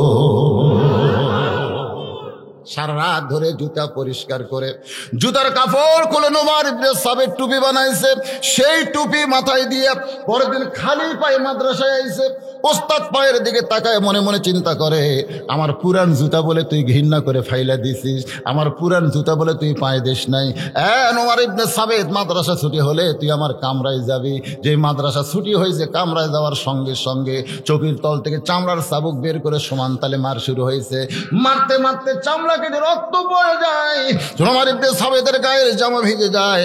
ওস্তাদ বুকের মধ্যে নিয়ে বলে, বেটা এত মার তোকে মারতেছি, তোরে জুতা দিলাম, আমার যদি টাকা থাকতো তোরে নতুন জুতা কিনে দিতাম, কিন্তু পুরাতন জুতা থেকে তুই ফাইলা দিছিস, পায়ে দেশ নাই, এই জন্যই তোরে মারতেছি, তুই যে কিছুই বলিস না। নোমান ইবনে সাবিত মুস্কি মুস্কি হাসের বলে, হুজুর আপনি শুধু আমার পায়ের দিকে তাকান, আমার মাথার দিকে কি আপনি তাকাবেন না? মাথার দিকে তাকায় দেখেন আপনার জুতার কাপড় দিয়া আমি মাথার টুপি বানাইছি। ওস্তাদ বুকের মধ্যে নে বলে, বেটা রে, তুই আমার জুতার কাপড় খুলে মাথার টুপি বানাইছিস, আমাকে আগে বললে তোকে মারতাম না। এত মার খাইলি তারপরেও তুই কেন বলতে পারিস না? নোমান ইবনে সাবিত বলে, হুজুর আমি কোরআন পড়তে পড়তে একদিন ঘুমিয়ে গিয়েছিলাম, কে যেন আমাকে বলতেছে, এ আল্লাহর কোরআন শিক্ষা করতে গিয়ে যত জায়গায় মার খাবি ওই জায়গায় জাহান্নাম জাহান্নামের আগুন কোনোদিন লাগবে না। হুজুর আমাকে মারেন, আরো মারেন, মারতে মারতে আমার গোটা দেহ রক্তাক্ত করে দেন, আমি দুনিয়ার কষ্ট সহ্য করতে পারবো, কিন্তু জাহান্নামের আগুন আমি সহ্য করতে পারবো না। ওস্তাদ বুকে নিয়ে বলে, নোমান রে, তুই ওস্তাদকে এতই সম্মান দিলি বাজান, আমি ওস্তাদ হইয়া তোরে দোয়া করি আল্লাহ তোকে জগৎ বিখ্যাত আলেম বানায়া দিবে। সেই টুপি নোমানের মাথায় তোমরা ইহুদি খ্রিস্টান প্রশ্ন করেছে। ওস্তাদের দোয়া আছে না নাই? হ্যাঁ, এটা কোন ওস্তাদ? এটা কোন ওস্তাদ রে? সব ওস্তাদের দোয়া। ওদের ফেরাইবাড়ি স্যার খাড়া হয়ে পেশাব করে, ছাত্র জিজ্ঞাসা করা হলো, তোর স্যার তো শিখাইনি কিভাবে পেশাব করা লাগে। উনি কয়, চাচা আমি স্কুলে পেশাব করা যায় দেখি আমার স্যারও খাড়া হয়ে করে। শিক্ষা হচ্ছে আগডম বাগডম ঘোড়াডম সাজা। আজকে কোরআনের মাহফিল আইছেন, এখান থেকে আমাদের একটা শিক্ষা নিতে হবে। যতই শিক্ষা গ্রহণ করেন, আল্লাহর কোরআন শিখা দরকার আছে না নাই? আমি এর আগেও এক মাহফিল বলেছি, আল্লাহর কোরআন হলো সাঁতার জানা। জোরে কোন কি জানা? সাঁতার জানা বোঝেন? ওই ইঞ্জিনিয়ার বাবু নৌকা পার হবে, নৌকা কি পার হবে? মাজিক বলতেছে, মাঝি সারাদিন কত মানুষ পারাপার করিস, হিসাব জানিস? মাঝি বলতেছে, কি যে কন বাবু, আমার দাদা মাঝি, বাপ মাঝি, আমি মাঝি, 14 গোষ্ঠী আমরা মূর্খ, অঙ্ক হিসাব কিছু জানি না। মানুষ যা দেয় পকেটে থুই, দোকানের জায়গায় কত আছে, ওরা কই এত আছে, ধ্যান কি দিবে? এইভাবে আমার জীবন চলে। ইঞ্জিনিয়ার বলে, যে বেটা হিসাব জানে না তার জীবন হলো 4 আনা মাটি। কয় আনা? কিছুদিন নৌকা যাওয়ার পর আবার বলতেছে, এই মাঝি তুই কি বিজ্ঞান বলতে পারিস? বিজ্ঞান বিজ্ঞান হলো এই নৌকা পানির উপর ভাসতেছে, কি প্রকারে তুই কি বলতে পারিস? মাঝি রাগ করে বলে, আমি মূর্খ মানুষ, আমি বিজ্ঞান বুঝি না, তবে আমার বইয়ের একটা ব্যারাম আছে, মাঝে মধ্যে অজ্ঞান হয়। ইঞ্জিনিয়ার বলে, পাগল, যে বেটা বিজ্ঞান জানে না তার জীবন হলো 8 আনা মাটি। নৌকার কিছু দূর যাওয়ার পর ইঞ্জিনিয়ার বলে, এই মাঝি তুই কি ইতিহাস বলতে পারিস? এই নৌকা সর্বপ্রথম কে তৈরি করছে? মাঝি রাগ করে বলে, আমি মূর্খ বাবু, আমি কোনো কিছুই জানি না। ইঞ্জিনিয়ার বলে, যেই বেটা ইতিহাস জানে না তার জীবন হলো 12 আনা মাটি। নৌকা তখন নদীর মাঝখানে, পূর্ব আকাশে ম্যাঘ করে উঠছে ঝড়, এত জোরে ঝড় উঠছে, নৌকা খালি টলমল টলমল করতেছে। ইঞ্জিনিয়ার চিল্লাই বলে, মাঝি রে, যে জোরে ঝড় উঠলো নৌকা বুঝি ডুবে যায়, নৌকা বুঝি ডুবে যায়। মাঝি চিল্লাই বলে, ডুবুক নৌকা, আমার চিন্তা নাই। ইঞ্জিনিয়ার বলে, পাগল, এই নৌকা ডুবে গেলে আমাদের মৃত্যু হবে। মাঝি বলতেছে, আপনার হবে কিন্তু আমার হবে না, কারণ আমি সাঁতার জানি। ইঞ্জিনিয়ার বলতেছে, মাঝি রে, আমি তো সাঁতার জানি না। মাঝি বলতেছে, আপনি অঙ্ক জানেন, কত ফুট পানির তলের গোতানে খাবেন আপনি হিসাব করেন। আপনি বিজ্ঞান জানেন, কোন বিজ্ঞান আপনাকে বাঁচাবে? আপনারা বলেছেন পানির অপর নাম জীবন, কিন্তু যেই বেটা সাঁতার জানে না, নৌকা ডুবে গেলে অপর নাম জীবন না মরণ বিজ্ঞান বলে দিবে। 3 নম্বর, আপনি বলেছেন ইতিহাস, কোন ইতিহাসের মধ্যে আপনার নাম লেখা থাকবে? আজকে যারা কোরআনের মাহফিল আইছেন ভাইজান, যত শিক্ষাই শিখেন না কেন, এই শিক্ষাটা হলো বৈষয়িক শিক্ষা, দুনিয়ার উপকার দিবে, কিন্তু আল্লাহর কোরআন হলো সাঁতার। কঠিন হাসরের ময়দানে ঘামের সাগরের মধ্যে যখন হাবুডুবু খাবেন, সেই দিন এই কোরআন সাঁতরায়া সাঁতরায়া প্রত্যেকটা কোরআন প্রেমিকদেরকে আল্লাহর জান্নাতে পৌঁছায়া দিবে।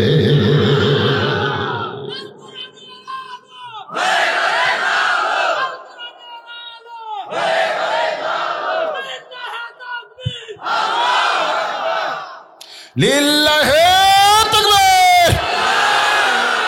তাকবীরটা এই জন্য দিলাম, 12টা পার হয়ে গেছে। তো 12টা পার হলে কি হবে? আপনাকে চেহারা দেখে মনে হচ্ছে কেবল 10টা বাজতেছে।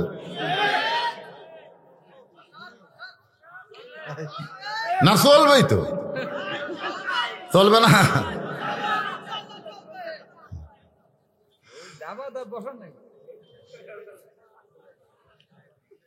হ্যাঁ, তোমরা বিরক্ত করো না, তোমরা ঠান্ডা হয়ে বসে থাকো, বোঝো না বাবা?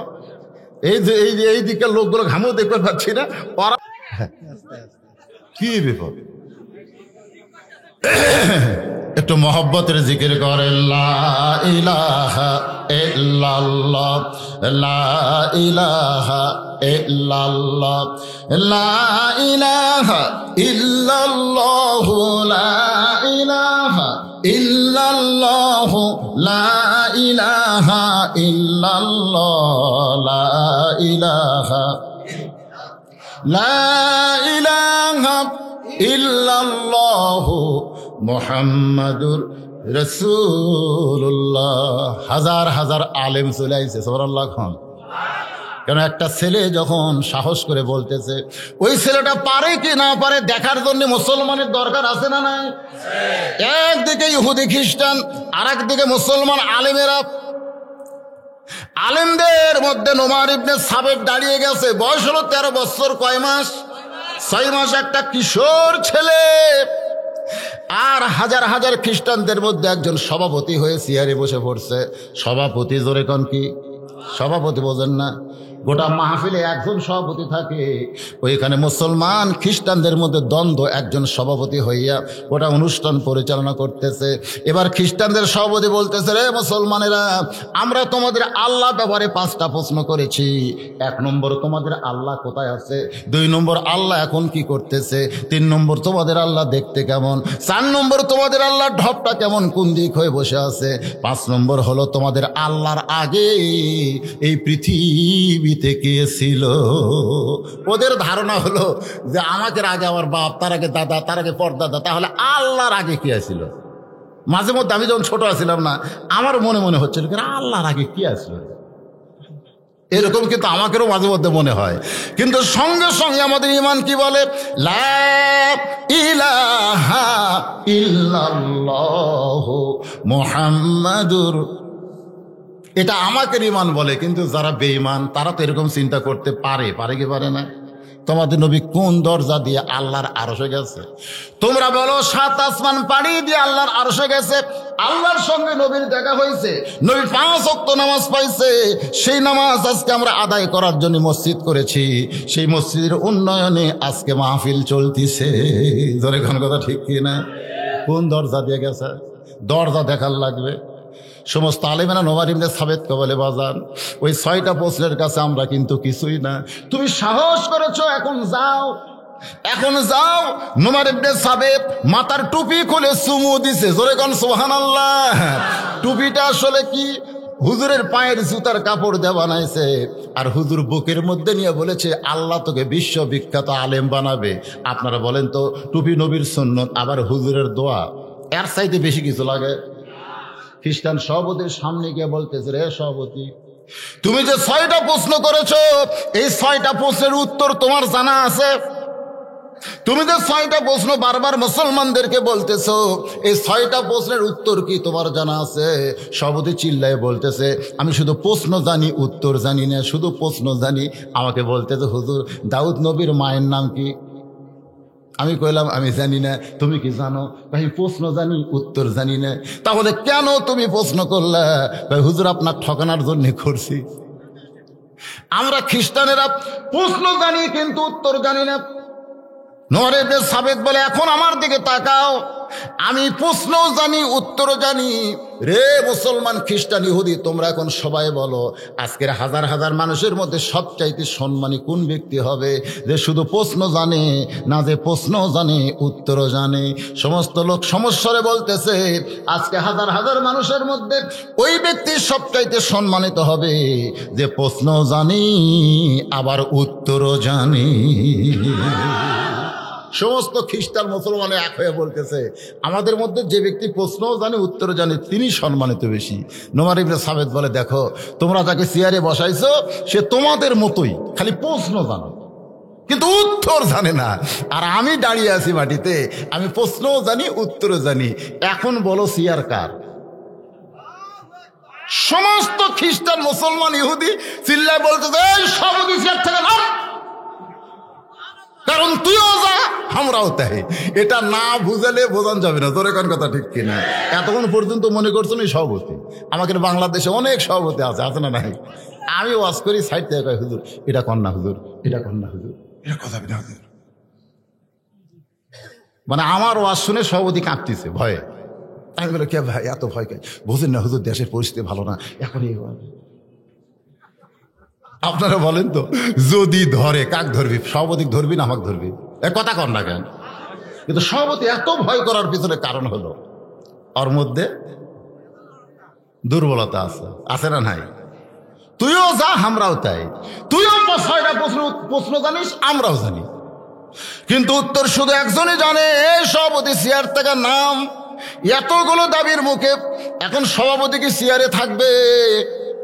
চেয়ার থেকে যেই নামছে, এমন সময় 13 বছর 6 মাস বয়সের ছেলেটা চেয়ারে বসে বলতেছেন, তো ইজ্জুমান তাশা পড়েন, তো ইজ্জুমান তাশা ওয়া তুযিল্লু মান তাশা বিয়াদিকাল খায়র ইন্নাকা আলা কুল্লি শাইইন কাদির।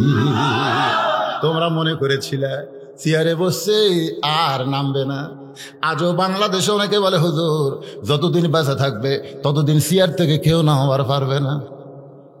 আমাকে অনেকেই বলে, হুজুর যত ওয়াজ করেন কাম হবি না, যতদিন জীবিত থাকবে ততক্ষণ চেয়ার থেকে কেউ নামাবার পারবে না।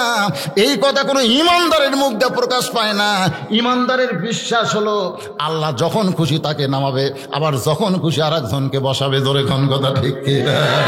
এতক্ষণ সবাই মনে করেছিল সভাপতি চেয়ার থেকে নামবে না, হুম্বি ধুম্বি করে যেভাবে 6টা প্রশ্ন করতেছে, ও বড় দামি লোক। কিন্তু এই মুহূর্তে সভাপতি চেয়ার থেকে নামছে, আর ছেলেটা চেয়ারে বসি কোরআনে আয়াত বলতেছে, রে খ্রিস্টান ইহুদিরা শোনো, তোমরা আল্লাহ ব্যাপারে 5টা প্রশ্ন করেছো, তার মধ্যে একটা প্রশ্ন হলো মুসলমানের আল্লাহ এখন কি করে, তোমরা বলো তো সেই প্রশ্ন করছো কিনা? বলে হ্যাঁ, মুসলমানের আল্লাহ এই মুহূর্তে এই চেয়ারের মানুষটাকে লাথি দিয়ে নামায় দিল, আর যারে কেউ চিন্ত না সেই ছোট বাচ্চাকে চেয়ারে বসাইল।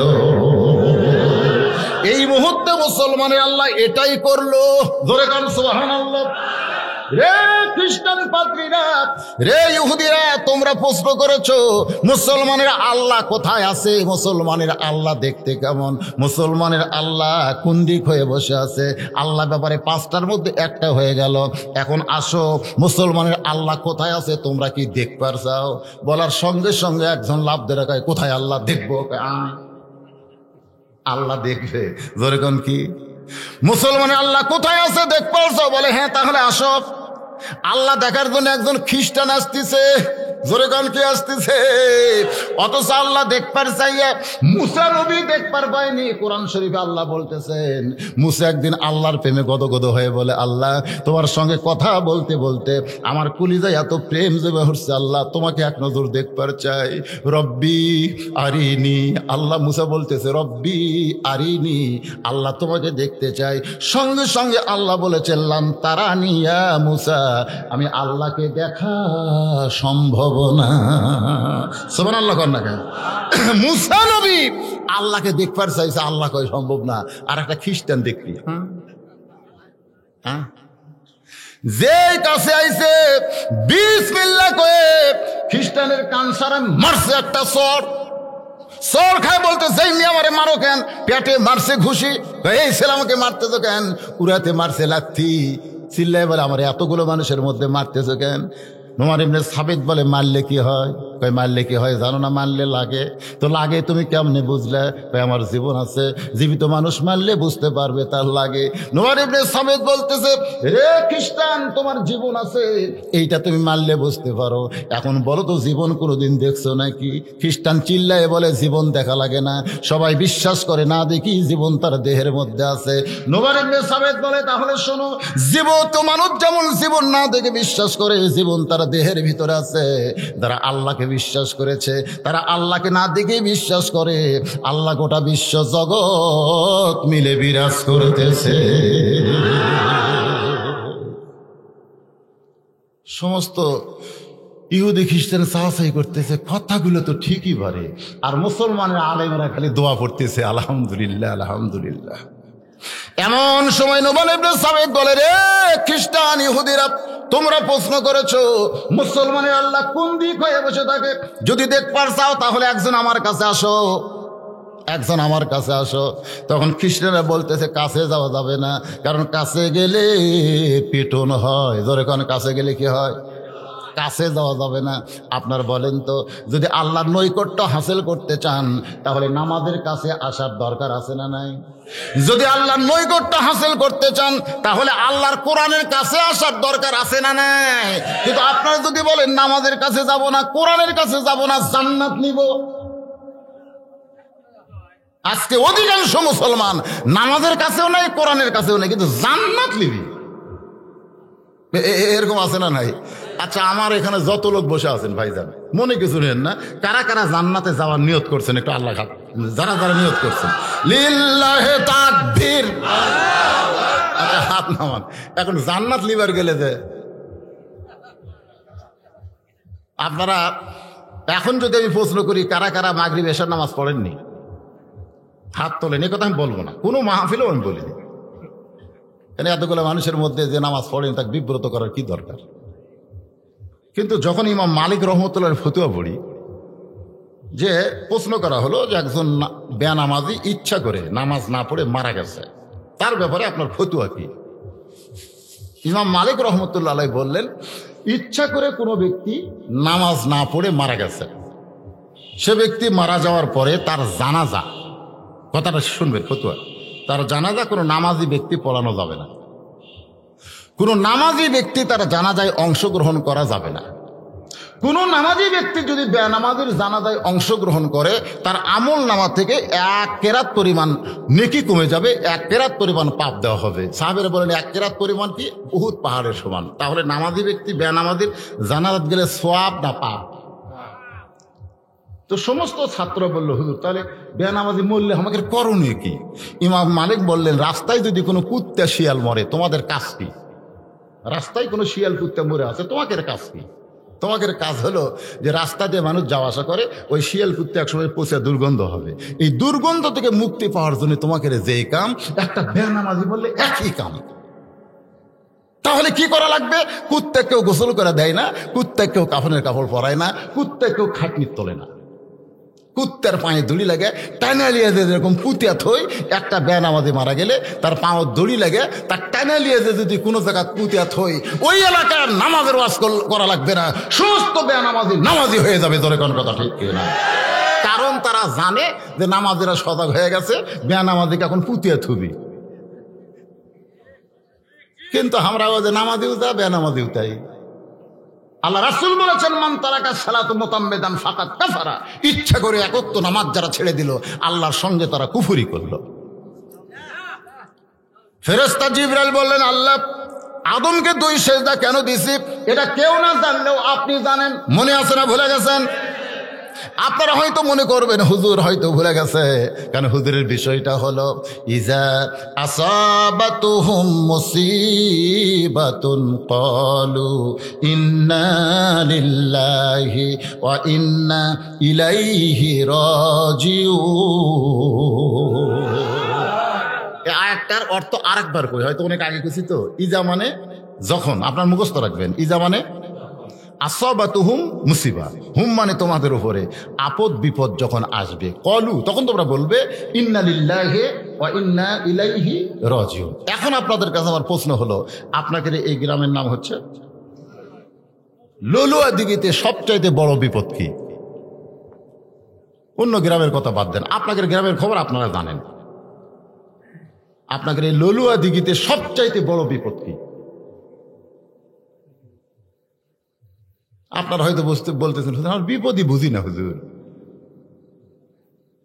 ললুয়া দিঘিতে আপনাদের সবচাইতে বড় বিপদ হলো, মসজিদে আজান হবে অথচ জামাত হয় না, হলেও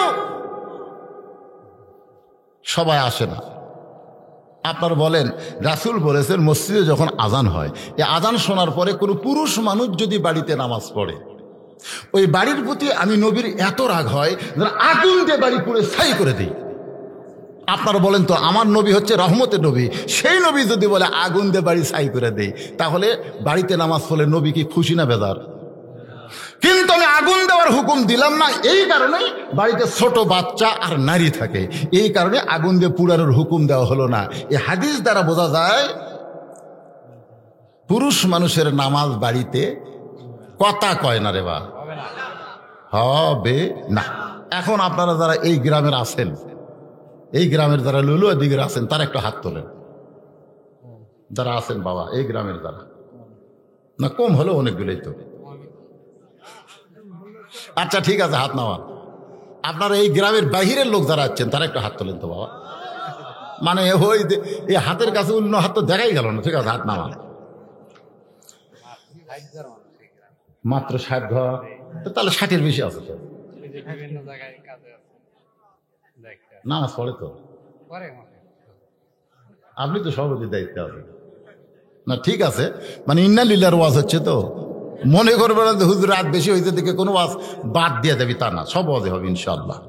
আজকে রাত বেশি হচ্ছে, আগামীতে যেন বেশি না হয়। আমি এখানে আইছি তো অনেক আগে, আমার তুলে দেওয়া দরকার ছিল 9:30, কিন্তু তুলে দিল 10:30। তখন কি করবেন? না না, হারারাত কর্মকা বাবা। ছোট্ট ছেলে বলতেছে, রে খ্রিস্টান ইহুদিরা, 13 বছর 6 মাস বয়সের কিশোর বাচ্চা, তোমরা জানতে চাও মুসলমানের আল্লাহ এখন কি করতেছে, মুসলমানের আল্লাহ কোন দিক হয়ে বসে আছে, মুসলমানের আল্লাহর ঢপটা কেমন, মুসলমানের আল্লাহ দেখতে কেমন, মুসলমানের আল্লাহর চেহারাটা কেমন। যদি দেখবার চাও তাহলে আসো বাজান, একটু খেয়াল করবেন মুসলমানের আল্লাহর ঢপটা কেমন, মুসলমানের আল্লাহ কোন দিক হয়ে বসে আছে, মুসলমানের আল্লাহর আগে কি আছিল, মুসলমানের আল্লাহর আগে কি আছিল যদি জানতে চাও তাহলে একজন আমার কাছে আসো। খ্রিস্টানরা বলতেছে কাছে যাওয়া যাবে না, কারণ কাছে গেলে পিটন হবে। ছেলেটা বলতেছে তাহলে আমার কাছে আসা লাগবে না, 2 জন তোমরা দাঁড়াও। এবার ইহুদির মধ্যে একজন, খ্রিস্টানদের মধ্যে একজন, 2 জন দাঁড়াইছে। ছেলে বলতেছে মুসলমানের আল্লাহর আগে কে ছিল জানবার চাও? বলে হ্যাঁ। তাহলে তোমরা গণনা শুরু করো। একজন গুনতেছে 1 2 3 4 5 6, ছেলে বলতেছে হয় না। একজন খ্রিস্টান বলতেছে 1 2 3 5, ছেলে বলতেছে হয় না, ভালো করে গুনো। সমস্ত খ্রিস্টান ইহুদি বলতেছে রে ছোট্ট ছেলে, তোমার কাছে কি গণনা আমাদের শিখতে হবে? তুমি যতবার গণনা করতে বলো আমরা তো ঠিকই গুনতেছি, তুমি ভুল কোথায় দেখো। আবু হানিফা রহমতুল্লাহ আলাইহি, নোমান ইবনে সাবিত বলতেছে রে ইহুদি খ্রিস্টানেরা, যতবার গণনা করতে বলি ততবার তোমরা 1 থেকে গণনা শুরু করো, কিন্তু 1-এর আগে কি আছিল সেইটা কেন বলো না? সমস্ত ইহুদি খ্রিস্টান চিল্লায় বলে 1-এর আগে কিছুই নেই, 1-এর আগে কিছুই থাকতে পারে না। নোমান ইবনে সাবিত বলে যদি তাই হয় তাহলে শুনে নাও, মুসলমানের আল্লাহর আগে এই পৃথিবীতে কিছুই ছিল না। লিল্লাহে তাকবীর। জিবরাইল বলতেছে আল্লাহ উসজুদু লিআদামা, আদমকে সেজদা দিবার বলেছেন, একটা সেজদা দিলেই হতো, কিন্তু 2টা সেজদা কেন দিলাম আপনি জানতে চান? কিন্তু আমি তো জানি, আমি না বলার আগেও আপনি জানেন। একজনই না বলার আগে জানে, তিনি কে? তারপরেও জানতে চাওয়ার কারণ কি? কারণ হলো আল্লাহ আমাদেরকে এত ভালোবাসে। সুবহানাল্লাহ না কেন? বাবার সঙ্গে মা তার ছেলেকে সাজাই দিছে, ছেলে বাবার সাথে নানার বাড়িতে গেছে, এরকম যায় না? বিকেলবেলা যখন ফেরত আইছে তখন মা জিজ্ঞাসা করছে, বাবু তুমি কোথায় গেছিলে? বাবু তুমি কোথায় গেছিলে? আপনারা বলেন তো, মা জানে কি জানে না? তো জানার পরে বলতেছে বাবু তুমি কোথায় গেছিলে? কি জন্যে? মা তার বাপ মাকে এত ভালোবাসে, ওই ছোট বাচ্চার মুখে তার নানার কথা, নানির কথা শুনতে চায়। আল্লাহ বান্দাকে এত ভালোবাসে যে জানার পরও জিবরাইলের মুখে এই বান্দা সম্পর্কে জানতে চায়। জোরে কান সুবহানাল্লাহ। আদর করে মানুষ আল্লাহ বানায়া, সবাই বলেন আদর করে মানুষ আল্লাহ বানায়া, কেমনে দিবেন জাহান্নামে ফেলিয়া। কি ভাই আপনাকে মন ভালো লাগতেছে না? বলেন আদর করে মানুষ আল্লাহ বানায়া, কেমনে দিবেন জাহান্নামে ফেলিয়া। একটু শোনেন, জিবরাইল বলে আল্লাহ জানার পরেও যখন জানতে চান তাহলে শোনেন। প্রথম সেজদা দিয়েছে আপনার হুকুমে, কারণ আপনি যখন বললেন উসজুদু লিআদামা, তখন আমার ভিতরে একটু অহংকার ছিল, কিন্তু ইবলিস সেজদা না দেয়া শয়তান হলো। আমি এখন ভয় করলাম আমি একটু শয়তান হব নাকি, কিন্তু আমার মনের মধ্যে বারবার প্রশ্ন দেখা দিল, জিবরাইল তুই হইলি নূরের তৈরি আর আদম হলো মাটির তৈরি, তুই নূরের তৈরি হইয়া আদমকে সেজদা করতেছিস। ও আল্লাহ, আদমের প্রতি আমার কোনো মহব্বত ছিল না, কিন্তু তোমার হুকুম পালন করার জন্যে আমি আদমকে সেজদা দিয়া সেজদার ভিতরে দেখতে পাই আদম একলা না গো আল্লাহ, আদমের ভিতরে আমার আল্লাহ দেখা যায়। মান আরাফা নফসাহু ফাকাদ আরাফা রাব্বাহু। আদম একলা নয়, আদমের ভিতরে আল্লাহকে আমি দেখতে পাই। তখন আদমকে সম্মান করে দ্বিতীয় সেজদা দিয়েছি। আল্লাহ বলে, জিব্রাইল ওই দুইটা সেজদা আমি কিয়ামত পর্যন্ত বলবৎ রেখে দিলাম। আল্লাহর বান্দারা একটু মনোযোগ দিয়ে কথাগুলো শুনবেন। এবার নুমান ইবনে সামেদ বলতেছে, রে ইহুদি খ্রিস্টানেরা, তোমরা প্রশ্ন করেছো মুসলমানের নবী কোন দরজা দিয়া আল্লাহর আরশে গেল, তোমরা কি দরজা দেখবা নাকি? বলে হ্যাঁ দেখতে চাই। তাহলে আমার কাছে আসো। বলে আবার কাছে যাওয়া কেন? আবার কাছে যাওয়া কেন? দরজা যদি দেখবার চাও তাহলে কাছে আসো। বলে কাছে গেলে পিটন হবে। বলে সব সুন্নতে পিটন নাই, মিষ্টি খাওয়া। আবার অনেক সুন্নত আছে, বদরের ময়দানে, জিহাদের ময়দানে যাওয়া। জোরে কোন কথা ঠিক কিনা? সব আমলে কি পিটন আছে? হ্যাঁ, আল্লাহ কোথায় আছে এটা দেখবার দিয়ে পিটন খাচ্ছি। কিন্তু নবী কোন দরজা দিয়ে আল্লাহর বাড়ি গেল, এই দরজা দেখতে পিটন খাওয়া লাগবে না। মিষ্টি খাওয়া কি, মেসওয়াক করা কি, কথা কয় না। আবার উহুদের ময়দানে পিটন খাওয়া। আজকে আমাদের বাংলাদেশে সব সুন্নত চালু থাকলেও বিশেষ করে এই পিটন খাওয়ার সুন্নত চালু নেই। যারা পিটন খায় তাদেরকে অনেকেই অনেক কিছু মন্তব্য করে। ভাইজান, অনেক নেতারা বলে এরা খালি গন্ডগোল করে, এরা খালি গন্ডগোল। এই কথা তো হোসাইনকেও বলেছিল। এজিদের লোকেরা বললো না, হোসাইন খামাকা গন্ডগোল করে লাভ কি? দেখেন একই কথা আমাদের বাংলাদেশে। হ্যাঁ, খামাকা গন্ডগোল করে লাভ কি? তোমার নানা বিশ্ব নবী, তোমার বাবা বিশ্ব আলেম, তোমার মা খাতুরে জান্নাত, কি হবে গন্ডগোল করে? বরং তুমি বসে থাকো, আমরা হাদিয়া দেবো, তুমি খাবা। কোথায় হোক, অসুবিধা নাই। যাই যে মতলবে তাই সেটাই করবে, অসুবিধা আছে? অসুবিধা নাই। কারণ আমরা যারা ওয়াজ শুনি আমরা দুর্বল, ওরা যারা ডিজে বাজায় ওরা সবল। সবল না? একবার যদি বাংলার মুসলমান খেপে যায়, যাত্রা ফাত্রা ডিজে মিজে কুঠি যাবে, কিন্তু খেপবে না তো। খেপবে? চলেন আমরা 10 জন লাঠি নিয়ে যাই, ডিজে আলাদা কুঠি যায় দেখবে। কিন্তু না, কিন্তু না, আমরা দুর্বল। আমরা বলি ইন্নাল্লাহা মা'আস সাবিরিন, ধৈর্যশীলদের সঙ্গে আল্লাহ আছে। সন্তান পানির মধ্যে পড়তেছে, তারপরে বলতেছে ইন্নাল্লাহা মা'আস সাবিরিন। সন্তান সাঁতার জানে না, ওই মরিয়া যাবি। ধরে কোন কথা ঠিক কিনা?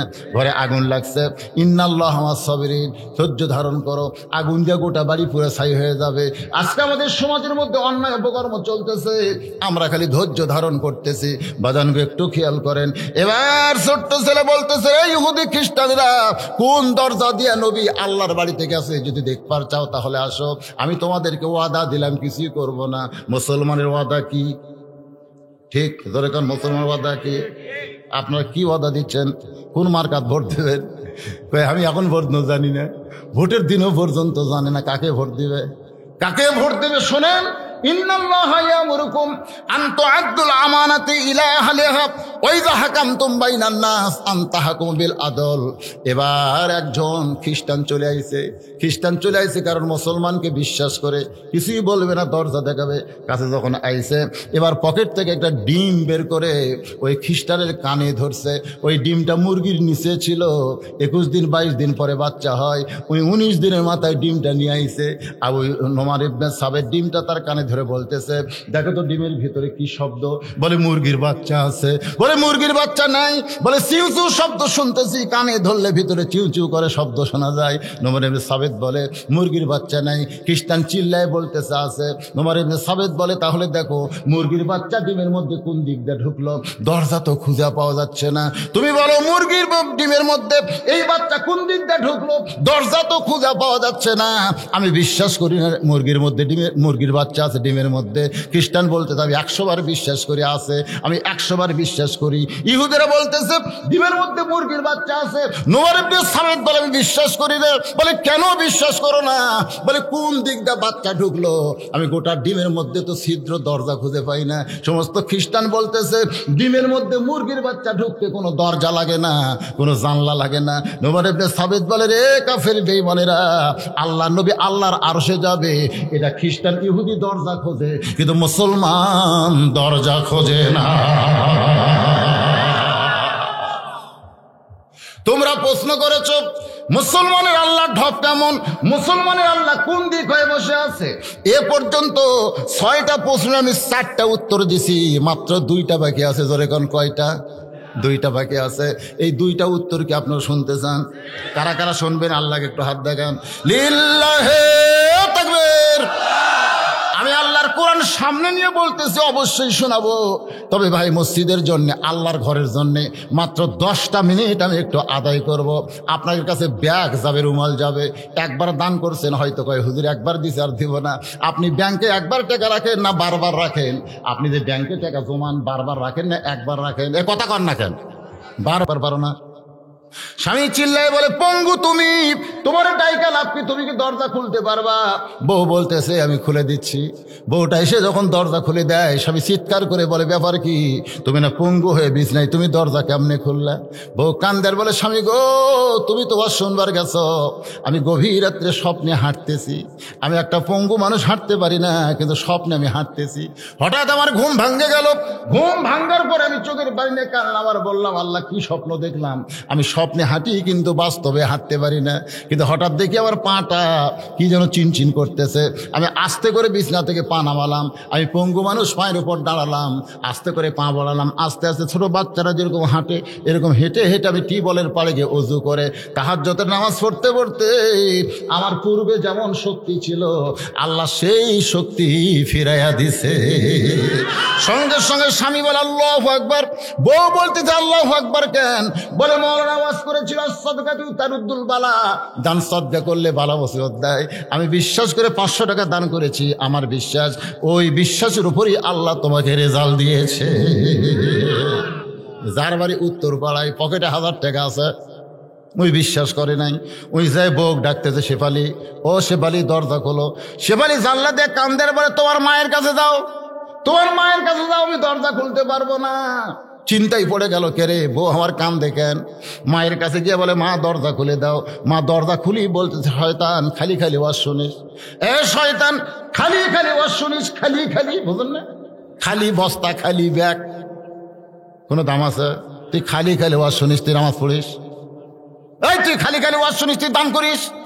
তুই দানও করিস না, নামাজও পড়িস না, খালি খালি ওয়াজ শুনিস। তুই জানিস না তোর বউ কি বলে পেশাব করবার যায়? কি বলে পেশাব করবার যায়? টাইসের উপরে পা দিছে, পঞ্চের স্যান্ডেল তলা সমান এমন পড়া পড়ছে, আমার মনে হয় তোর বইয়ের মাজা নাই। ধরে কন কি নাই? আমরা স্নান করে খাটের উপর শুয়ে রেখে আইছি, যা বইয়ের কাছে যা। কানতে কানতে বইয়ের কাছে এসে দেখি বইয়ের পায়ে রক ছিঁড়ে গেছে। বাদান গো, 1000 টাকা পকেটে ছিল, বন্ধু 500 টাকা দিল, ওই কিন্তু টাকা বাঁচা আছে। ধরে কন কি বাঁচা আছে? পরদিন বউকে হাসপাতাল নিয়ে গেছে। ডাক্তার বলতেছে এটা বগুড়া হবে না, পঙ্গু হাসপাতাল যাওয়া লাগবে, কারণ মাজার রক ছিঁড়ছে। 12 ঘন্টার মধ্যে ঢাকায় যাওয়া লাগবে। পঙ্গুতে না গেলে আপনার বউ সারা জীবনের জন্য এরকম পঙ্গু হয়ে যাবে। বাজান, শুধু পকেটে 1000 টাকা না, 10-20 হাজার টাকা পকেটে নিয়ে ঢাকায় দেয়। জমা জমি বিক্রি করে 1 লক্ষ টাকা খরচ করেছে, এরপরেও বউটা পরিপূর্ণ সুস্থ হয় নাই। এখান থেকে প্রমাণ হয়ে গেল, পকেটে টাকা আছে কিন্তু আপনি দান করেন না। ওই টাকা হয়তো আপনি বাঁচাই দিয়ে গেলেন, কিন্তু আপনার বহু বিপদে, বহু আপদে হাজার হাজার টাকা চলে যাবে। ধরে কন ঠিক কিনা? এজন্য বিশ্বাস করবেন, as-সাদাকাতু তারুদ্দুল বালা, দান সাদকা করলে আল্লাহ বালা মুসিবত দূর করে দেয়।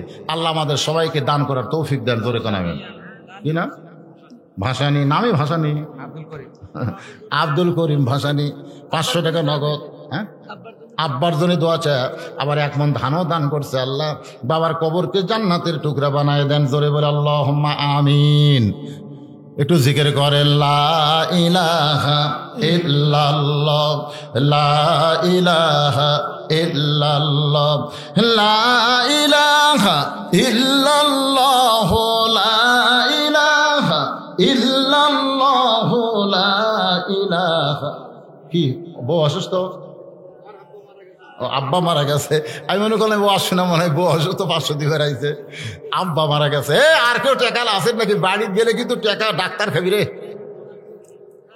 বাবা বাবা মারা গেছে, বাবার রুহের মাগফিরাতে 500 টাকা। জোরে কার মারহাবা। এতক্ষণ টাকা নিয়ে বসে আছিল।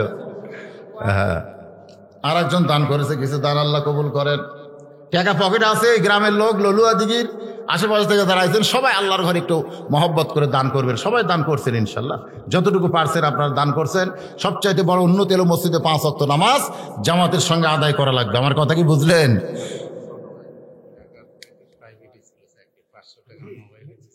আচ্ছা ঠিক আছে। ওনার ছোট ভাই ঢাকায় থাকে, চাকরি করে, প্রাইভেট চাকরি করে, উনি 500 টাকা ওনার মোবাইলে দিচ্ছে, দোয়া করে আল্লাহ কবুল করেন। মোহাম্মদ কোবাদ আলী 1 মণ ধান, আবার নগদ 200 টাকা দান করছে, আল্লাহ কবুল করেন, আল্লাহুম্মা আমিন। আপনারা দান করছেন ভাইজানেরা, আপনারা করছেন সবাই, তো কখন করবেন? হাইরে হাইরে, এটা কেশিয়ার, ওরে বাবা, লিল্লাহে তাকবীর। মসজিদের কেশিয়ার ভাইয়ের নাম কি? মোহাম্মদ রেজাউল করিম, 1000 টাকা এবং নগদ 1000, বাকি 1 মণ ধান আল্লাহর ঘরে দান করছে, আল্লাহ কবুল করেন। এ কেশিয়ার ছাড়া আর কি আছে? মসজিদের সদস্য কারা? হ্যাঁ, মসজিদের সদস্য সবাই দিছে। আমার এক ছাত্র, মানে খুব অসুস্থ, তো খুব অসুস্থ ছাত্র, শান্ত, দোয়া চায়, 500 টাকা দান করেছে। আমরা দোয়া করি আল্লাহ ছেলেটাকে পুরোপুরি সুস্থ করুক, জোরে কোন আমিন। সবাই বল আল্লাহুম্মা আমিন। আল্লাহুম্মা সাল্লি আলা সাইয়্যিদিনা মাওলানা মুহাম্মদ ওয়া আলা আলি সাইয়্যিদিনা শাফিআনা। নবীকে বাসিলে ভালো মুছে যায় হৃদয়ের কালো, ওইখানে জ্বলিবে আলো, সে আলো নয়নে ঢালো। সাল্লাল্লাহু আলা মুহাম্মাদ সাল্লাল্লাহু আলাইহি ওয়াসাল্লাম, সাল্লাল্লাহু আলা মুহাম্মাদ সাল্লাল্লাহু। এবার নোমান ইবনে সাবেত সমস্ত খ্রিস্টান ইহুদিকে লক্ষ্য করে বলতেছে, তোমরা আল্লাহ ব্যাপারে যে 5টা প্রশ্ন করেছিলে তার 3টার উত্তর আমি দিয়েছি। ধরে কোন কয়টার? আর 2টা বাকি আছে। একটা হলো আল্লাহ দেখতে কেমন, আল্লাহ কোন দিক হয়ে বসে আছে। নোমান ইবনে সাবেত এই 2টা প্রশ্নের উত্তর দেওয়ার জন্য পকেটের ভিতর থেকে একটা মোমবাতি বের করে তাতে আগুন লাগায় বলতেছে, রে ইহুদি খ্রিস্টানে বলো তো এ আলো কোন দিক হয়ে আছে, এ আলোটা কোন দিক? সমস্ত ইহুদি খ্রিস্টান বলতেছে আলোর কোনো দিক নাই, আলো হলো সর্বদিক। ধরে কোন আলোর কি নাই? দিক নাই, আলো হলো সর্বদিক। নোমান ইবনে সাবেত বলতেছে, আল্লাহু নূরুস সামাওয়াতি ওয়াল আরদ, আল্লাহ হচ্ছে আসমান এবং জমিনের আলো। এই মোমবাতি জ্বালায় 2টা প্রশ্নের উত্তর একসঙ্গে হয়ে গেল। জোরে সরে বলেন সুবহানাল্লাহ। বাজান গো, এখন আপনাদের আমি একটা কথা বলেছিলাম, এই নলুয়াদিঘি গ্রামের সবচাইতে বড় বিপদ কি? মানুষ মরলে আমরা ইন্না লিল্লাহ বলি, কিন্তু মানুষ মরাটা আমাদের কাছে বিপদ না। মানুষ মরাটা হলো জান্নাতে দেওয়ার দরজা খোলা। ধরে কোন কথা ঠিক কিনা? ইমাম গাজ্জালি বলেছেন, প্রত্যেকটা মুসলমানের জন্য মৃত্যু হলো একটা যানবাহন, মৃত্যু হলো একটা যানবাহন। মৃত্যু নামক যানবাহনের পিঠে চড়ে কবর নামক জান্নাতের দরজা দিয়া প্রত্যেকটা মুসলমান তাদের আসল ঠিকানা জান্নাতে চলে যায়। তাহলে মৃত্যুটা কোনো কষ্টের ব্যাপার না, মৃত্যু হলো একটা যানবাহন। জোরে কোন মৃত্যু কি? আপনি মৃত্যু নামক যানবাহনের পিঠে চড়ে কবর নামক জান্নাতের দরজা দিয়ে আপনাকে জান্নাতে আল্লাহ নিয়ে যাবে। আল্লাহর বান্দারা, আমরা মানুষ মরলে এই জন্য ইন্না লিল্লাহ বলি, এই জন্য ইন্না লিল্লাহ বলি, কারণ ইন্না লিল্লাহর অর্থটা আব্দুল আলিম যেমন বলেছেন, কোন বনেরই পাখি তুমি আইলারে কোন বনে। খুব খেয়াল করবেন, কোন বনেরই পাখি তুমি আইলারে কোন বনে, আবার কোন বনেতে যাইতে হবে পড়ছে নাকি মনে। প্রত্যেক দিন আপনি খেয়াল করবেন, হাটে যাচ্ছেন, তাড়াত যাচ্ছেন, সলঙ্গা যাচ্ছেন, আপনি কোথাও যাচ্ছেন না, আপনি হেঁটে হেঁটে আপনার হায়াতকে অতিক্রম করে আপনি মৃত্যুর দিকে হাঁটতেছেন। জোরে কোন কথা ঠিক কিনা? প্রত্যেকটা ধাপে ধাপে আমাদের শিক্ষা আছে, প্রত্যেকটা নিঃশ্বাসে। আল্লাহ রাসূল কিন্তু সাহাবীদের বললেন, তোমরা বলো সাহাবীরা, মৃত্যু তোমাদের কাছে কত নিকটে, মৃত্যুকে তোমরা কত নিকটে মনে করো? একজন সাহাবী বললেন, রাসূলুল্লাহ ফজরের সময় সূর্য উদয় দেখলাম, ফজরের পরে সূর্য উদয় দেখলাম, ওই সূর্য অস্ত দেখা পর্যন্ত আমি বাঁচবো কিনা এর চাইতেও মৃত্যুকে নিকটে মনে করি। ফজরের সূর্য দেখেছি, বিকালবেলা সূর্য অস্ত যাওয়া দেখতে পারবো কিনা এর চাইতেও মৃত্যুকে আমি নিকটে মনে করি। আল্লাহ রাসূল বললেন, সাহাবী তুমি তো মৃত্যুকে অনেক দূরে রেখেছো।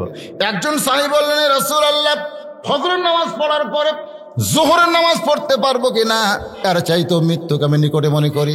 আল্লাহ রাসূল বললেন, সাহাবী তুমি তো মৃত্যুকে অনেক দূরে রেখেছো। একজন সাহাবী বলে, রাসূলুল্লাহ 2 রাকাত নামাজের নিয়ত করলাম, 2 রাকাত নামাজের নিয়ত করলাম, 1 রাকাত পড়ার পরে আর 1 রাকাত পড়তে পারবো কিনা এর চাইতেও মৃত্যুকে আমি নিকটে মনে করি। আল্লাহ রাসূল বললেন, তুমি মৃত্যুকে অনেক দূরে রেখেছো। একজন সাহাবী বলে, রাসূলুল্লাহ 1 রাকাতের মধ্যে 2টা সেজদা আছে, একটা সেজদা দেওয়ার পরে আর একটা সেজদা দিবার পারবো কিনা এর চাইতেও মৃত্যুকে আমি নিকটে মনে করি। আল্লাহ রাসূল বললেন, তুমিও মৃত্যুকে অনেক দূরে রেখেছো। একজন সাহাবী বললেন, ইয়া রাসূলুল্লাহ সুবহান রাব্বিয়াল আলা একবার বলার পরে দ্বিতীয়বার বলতে পারবো কিনা এর চাইতেও মৃত্যুকে আমি নিকটে মনে করি। রাসূল বললেন, তোমরা শোনো, আমি তোমাদের নবী হইয়া মৃত্যুকে এত নিকটে মনে করি, একবার নিঃশ্বাস ভিতরে ঢোকানোর পরে এই নিঃশ্বাস ছাড়তে পারবো কিনা এর চাইতেও মৃত্যুকে আমি নিকটে মনে করি। এই মৃত্যুকে ভুলে যারা দুনিয়ার পাগল হয় তাদের জন্য সবচাইতে বড় বিপদ হলো, আর এই বিপদ যখন তারা আসবে যে আমি মৃত্যুকে ভুলে গেছি, এটা মনে হওয়ার সঙ্গে সঙ্গে তাকে পড়তে হবে ইন্না লিল্লাহি ওয়া ইন্না ইলাইহি রাজিউন। যে মেয়েরা পর্দার মধ্যে থাকবে, সেই মেয়েরা যদি বেপর্দা হয়ে রাস্তা ঘোরে তাহলে বুঝবেন এটা মুসলমানদের সবচাইতে বড় বিপদ। বেপর্দা নারী দেখলে আমাদের বলতে হবে ইন্না লিল্লাহি ওয়া ইন্না ইলাইহি রাজিউন। যখন দেখবেন যুবকেরা যৌবন বয়সে নামাজ বাদ দেয়া সারাদিন শুধু ঘুরতেছে, বুড়া বয়সে মসজিদে নামাজ পড়তে আসতেছে, তখন বুঝবেন এটা আমাদের জন্য সবচাইতে বড় বিপদ। কারণ রাসূল বলেছেন, তুমি যখন আল্লাহর সামনে আসামি হয়ে হাসরে দাঁড়াবা তখন তোমার শৈশবকালের কোনো হিসাব আল্লাহ নেবে না, তোমার বুড়া কালের কোনো হিসাব আল্লাহ চাইবে না, শুধু বলবে যৌবনকালের হিসাব দিয়া জান্নাতে চলে যাও। তুমি সেই যৌবনটা যখন শয়তানের পিছনে ব্যয় করতেছো তখন তুমি অস্ত বড় বিপদের মধ্যে আছো। যখন যুবকেরা আল্লাহ বাদ দিয়ে শয়তানের পথে যায়, ওটাই আমাদের সবচাইতে বড় বিপদ। তখনই বলতে হবে ইন্না লিল্লাহি ওয়া ইন্না ইলাইহি রাজিউন। যখন দেখবেন 5 ওয়াক্ত নামাজে মুসল্লি কম, জুমার নামাজে মুসল্লি বেশি হচ্ছে, তখন বুঝবেন এটা আমাদের জন্য সবচাইতে বড় বিপদ। কারণ লাইলাতুল মেরাজে আল্লাহ নবীকে 5 ওয়াক্ত নামাজ দিয়েছে, যে 5 ওয়াক্ত নামাজ সম্পর্কেই কিন্তু বলেছে লা সালাতা লা ঈমানা। সাহাবারা জিজ্ঞাসা করলেন, ইয়া রাসূলুল্লাহ এটা কোন নামাজ যে নামাজ না পড়লে ঈমান থাকবে না? রাসূল বললেন, লাইলাতুল মেরাজে আল্লাহ আমাকে যেই নামাজ দিয়েছে এটাই হলো নামাজ। জোরে কান সুবহানাল্লাহ। জুমার নামাজ কিন্তু আল্লাহ রাসূলকে লাইলাতুল মেরাজে দেয় নাই, অথচ আমরা জুমার নামাজ পড়ি, 5 ওয়াক্ত পড়ি না। এটা হলো আমাদের সবচাইতে বড় বিপদ। এজন্য বেশি বেশি ইন্না লিল্লাহ আমাদের পড়ার দরকার আছে না নাই? কারণ আল্লাহ বলেছেন, যখন তোমাদের উপরে বিপদ আপদ মুসিবত আসবে তখন তোমরা বলবে ইন্না লিল্লাহি ওয়া ইন্না ইলাইহি রাজিউন। সবচাইতে বড় বিপদ হলো রাত 1টা পর্যন্ত ওয়াজ শোনা, ফজরের নামাজ বাদ দেওয়া, এটা হলো সবচাইতে বড় বিপদ। তাহলে বেশি বেশি ইন্না লিল্লাহ পড়ার দরকার আছে না নাই? এই জন্য বেশি সময় ধরে ওয়াজ শুনবেন আর ফজরের নামাজ বাদ দেব, এই তরিকাটা বাদ দিতে হবে। আপনারা দরকার হলে রসুলপুরি পীর সাহেব যেরকম রাত 10টা 11টার মধ্যে ওয়াজ শেষ করে, চরমনাই হুজুর যেরকম রাত 10টার মধ্যে মাহফিল শেষ করে দেয়, আমাদের সমাজে ঠিক একই অবস্থা করা দরকার। ঠিক কিনা বলেন? ওয়াজও হবে, ফজরের নামাজ জামাতে পড়া যাবে। এই তরিকা আপনারা মানবেন। আল্লাহ পাক আমাদের সকলকে কবুল করুক। সকলে বলে আল্লাহুম্মা আমিন। আস্তাগফিরুল্লাহ রাব্বি মিন কুল্লি জামবি ওয়া তুবু ইলাইহি লা হাওলা ওয়ালা কুওয়াতা ইল্লা বিল্লাহিল আলিয়্যিল আযীম। আল্লাহুম্মা সাল্লি। এই মুরব্বিরা উঠা যান কেন? এই মুরব্বিরা কি কথা রে বারে? মানুষ বলে চামড়া ঢিল হলে আল্লাহর সাথে মিল দেয়, আর একটা মুরব্বী মানুষের উঠে চলে যায়। হতে পারে জীবনের শেষ মোনাজাত, হতে পারে কি পারে না? পারে কি পারে না? কি মনে করতেছেন? এই যে অহংকার, এরা তো শয়তানি। এই মোনাজাত করে কি হবে? এটাই শয়তানি। এতগুলো মানুষ, কার হাত আল্লাহর কাছে পছন্দ, কার হাতের সঙ্গে আমাদের দোয়া কবুল হয়, একটু ওসিলা খোঁজা দরকার। অবতাউ ইলাইহি ওয়াসিলা। আমরা ওসিলা তালাশ করি। আল্লাহ আমাদের মধ্যে অনেক হাফেজ আছে, আলেম আছে, মুরব্বী আছে, যুবক আছে, কচিকাচা আছে, আছে না নাই? তাদের সঙ্গে আমরা হাত তুলবো। আল্লাহ তার হাতের ওসিলায় গোটা মাহফিলকে আল্লাহ কবুল করুক। আসাদ আলী সাহেব 500 টাকা দিচ্ছে। আপনারা যারা দিচ্ছেন নাম বলা লাগবে না, নাম না বললে দিলেও আল্লাহর খাতায় লেখা পড়বে ইনশাআল্লাহ। দোয়া করে দিলাম ভাই। আল্লাহুম্মা আমিন। আল্লাহুম্মা আনতাস সালাম ওয়া মিনকাস সালাম তাবারাকতা ইয়া যাল জালালি ওয়াল ইকরাম। আল্লাহ গো, কঠিন শীতকে অপেক্ষা করে তোমার পাগল বান্দা বান্দিরা আরামের বাড়ি আরামের ঘুমকে বাদ দিয়া কোরআন হাদিসের মোহাব্বত কলিজার মধ্যে নিয়ে এই জান্নাতের বাগানে বসে বসে কোরআন হাদিসের আলোচনা শোনার শেষে আমি গুনাহগারের সঙ্গে রহমতের দরজায় ফকির হয়ে দোকানা হাত তুলেছে। মেহেরবানি করে আজকের মাহফিল আমাদের সকলের হিদায়াতের জন্যে, নাজাতের জন্য, জান্নাতের জন্যে কবুল করে নাও। এই মাহফিলের শুরু থেকে শেষ পর্যন্ত যত আলোচনা হয়েছে আল্লাহ, এর মধ্যে যদি ত্রুটি হয়, ভুল হয়, মাফ করে দাও। এর যা হাদিয়া মঞ্জুর করো সোনার মদিনায় নবী পাকের রওজা মুবারকে আল্লাহ কবুল করে নাও। তামাম আম্বিয়ায়ে কেরাম, আসহাবে কেরাম, তাবিঈন কেরাম, তাবিঈন কেরাম, তামাম পৃথিবীর মাটির নিচে যত মুমিন মুমিন আছে আল্লাহ কবরের মধ্যে আছে আল্লাহ, তাদের সকলের কবরকে জান্নাতের টুকরা বানাও। মাবুদ, আমরা যারা হাত তুলেছি আমাদের মধ্যে জনম দুখনি মা যাদের কবরের ঘরে গেছে আল্লাহ, মেহেরবানি করে মায়ের কবরটাকে জান্নাতের টুকরা কবুল করো। আল্লাহ, আমাদের বাবা আমি সহ যারা কবরের মধ্যে রেখে দিয়েছি আমাদের এতিম বাবার কবরকে আল্লাহ জান্নাতের টুকরা কবুল করো। আমাদের দাদা দাদি, নানা নানা, আত্মীয় স্বজন, শ্বশুর শাশুড়ি যাদের কবরের ঘরে গেছে আল্লাহ মেহেরবানি করে কবরবাসীদের মাফ করে দাও। নলুয়া দিঘির শাহী মসজিদকে আল্লাহ কিয়ামত পর্যন্ত কবুল করো। তোমার এই ঘরকে মহব্বত করে যারা জায়গা দিয়ে নির্মাণ করে কবরে চলে গেছে আল্লাহ, তাদের কবরকে জান্নাতের টুকরা বানাও। এখনো যারা মসজিদে সহযোগিতা করে, আজও যারা হাজার হাজার টাকা দান করলো, এমনকি 10টা টাকা হলেও যারা দান করেছে তোমার ঘরে আল্লাহ, সকলের দানগুলোকে জান্নাতের বিনিময় হিসাবে কবুল করে নিও। মাবুদ, যারা কষ্ট করে মেহনত করে এত সুন্দর মাহফিল করেছে আল্লাহ, তাদের সকলকেই তুমি কবুল করো। মসজিদ কমিটির সভাপতি, মসজিদ কমিটির সহসভাপতি, সেক্রেটারি, কেশিয়ার সদস্য, ইমাম, মুয়াজ্জিন, মুসল্লি আল্লাহ সবাইকে তুমি কবুল করে নাও। মাবুদ, আজকের মাহফিলের সম্মানিত সভাপতি, প্রধান অতিথি, বিশেষ অতিথিবৃন্দ আল্লাহ সবাইকে তুমি মাফ করে দাও। আয় আল্লাহ তাআলা, পর্দার অন্তরালে আমার মা বোনেরা আবিদা সালিহা পর্দানিশি কবুল করে মা ফাতেমার চরিত্র দান করে দাও। আমাদের মধ্যে আমরা যারা অসুস্থ আছি আল্লাহ সুস্থ করে দাও, অভাবকে মোচন করে দাও। মাঠে ময়দানে যে আবাদগুলো করে তোমার বান্দারা রহমত বরকত দান করে দাও। আয় আল্লাহ তাআলা, আজকে যারা যে নিয়তে নগদে বাকিতে দান করেছে আল্লাহ সকলের দানগুলোকে জান্নাতের বিনিময় হিসাবে কবুল করে। যেদিন মৃত্যু হবে দিনটা যেন জুমার দিন হয়, মাসটা যেন রমজান মাস হয়। ইমানের সাথে ইজ্জতের সাথে এই দুনিয়া থেকে বিদায় নেওয়ার কালে আমাদের জবানে জারি করে দিও লা ইলাহা ইল্লাল্লাহু মুহাম্মাদুর